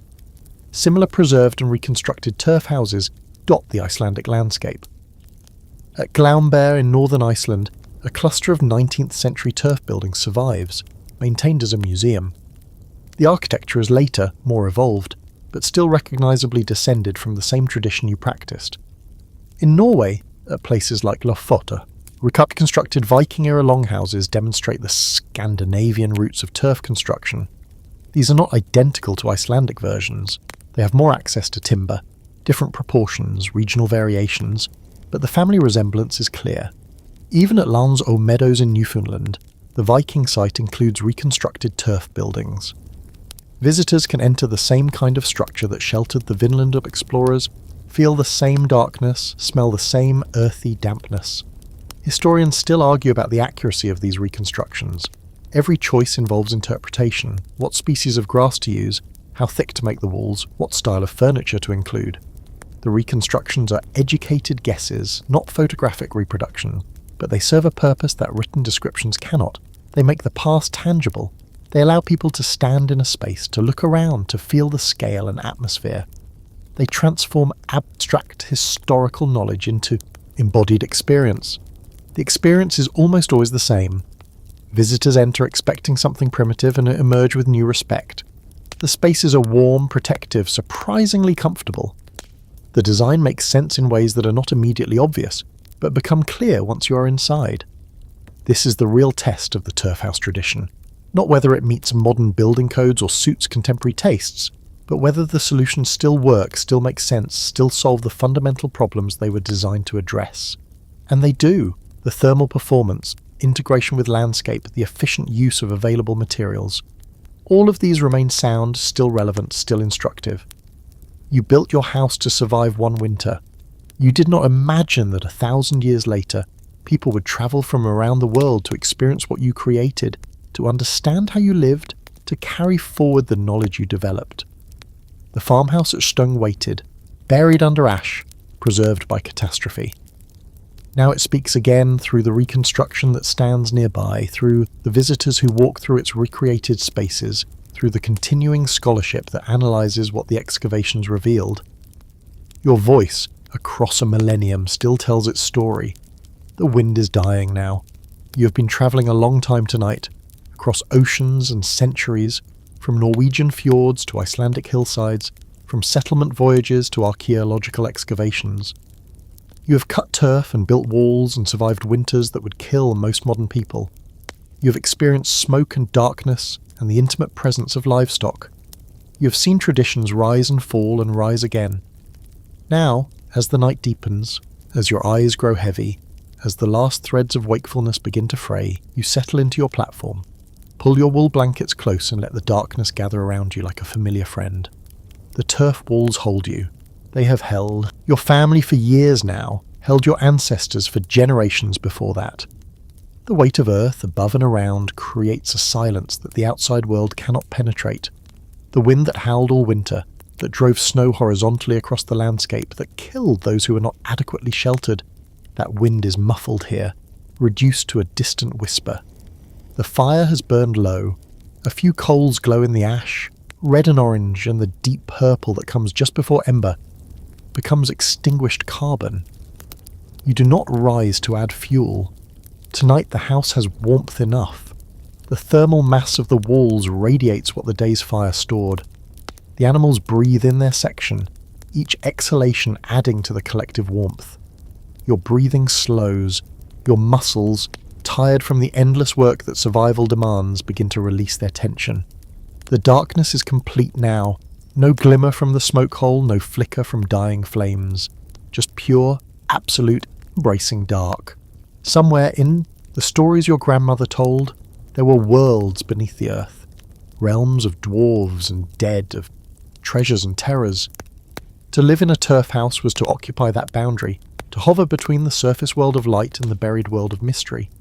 You have spent your life on that threshold. Tomorrow there will be work. There is always work. Repairs to make, turf to cut, livestock to tend, fish to catch and dry, wool to spin and weave. The cycle of labour that sustains life continues, relentless as seasons. But tonight, this one night, you rest. The earth holds you. The darkness cradles you. The walls your hands built become the walls of sleep, and you pass through them as easily as smoke passes through turf, rising into whatever dreams await. The night grows quiet now, the way nights do when all the busy world has finally stilled its turning. If you're listening, you might hear your own breathing, slow and deep, the rhythm of someone settling into rest at last. The story of the turf houses has been told, and the tellers have gone to their beds, and the walls that sheltered them are doing what walls have always done. Holding back what needs to be held back, holding in what needs to be kept. Think for just a moment longer of all those hands that cut the turf, all those backs that bent under the weight of earth blocks, all those fires that burned through all those winters. Think of the smoke that rose and dispersed, the breath that fogged in cold air, the dreams that came in the darkness and were forgotten by morning. 1,000 years of human effort, concentrated into grass and soil, pressed into walls that kept the cold at bay. And now, wherever you are, in a bed with proper blankets, in a room with proper walls, in a world that has mostly forgotten what it means to build shelter from nothing but what the land provides, you are the inheritor of all that effort. Not because you will cut turf tomorrow, but because you carry forward the fundamental human need they addressed. The need for warmth, for safety, for a place where the wind cannot reach you. Your eyelids are heavy now, the words are becoming softer, fainter, like the last light fading from a long winter afternoon. Let them fade. Let the stories settle into the place where stories go when they have done their work. Let sleep take you the way the earth took those Viking settlers, gently, completely, with the promise that morning will come when it comes, and until then you are held. The turf houses stood for centuries. Your rest tonight is just a few hours, but it is part of the same long tradition. Human beings finding ways to be safe and warm in a world that is often neither. So breathe, now. Let go, now. Let the darkness become comfortable, and the silence become soft, and the weight of the day become nothing at all. The walls are still there. The fire is still warm. The earth is still holding everything together, the way it always has, the way it always will. Sleep well. The wind has stopped. The night is gentle, and tomorrow when you wake you will remember just enough of this story to carry it forward, into the bright world, into the future, into whatever shelters you build for yourself and the ones you love. For now, though, rest. You have earned it.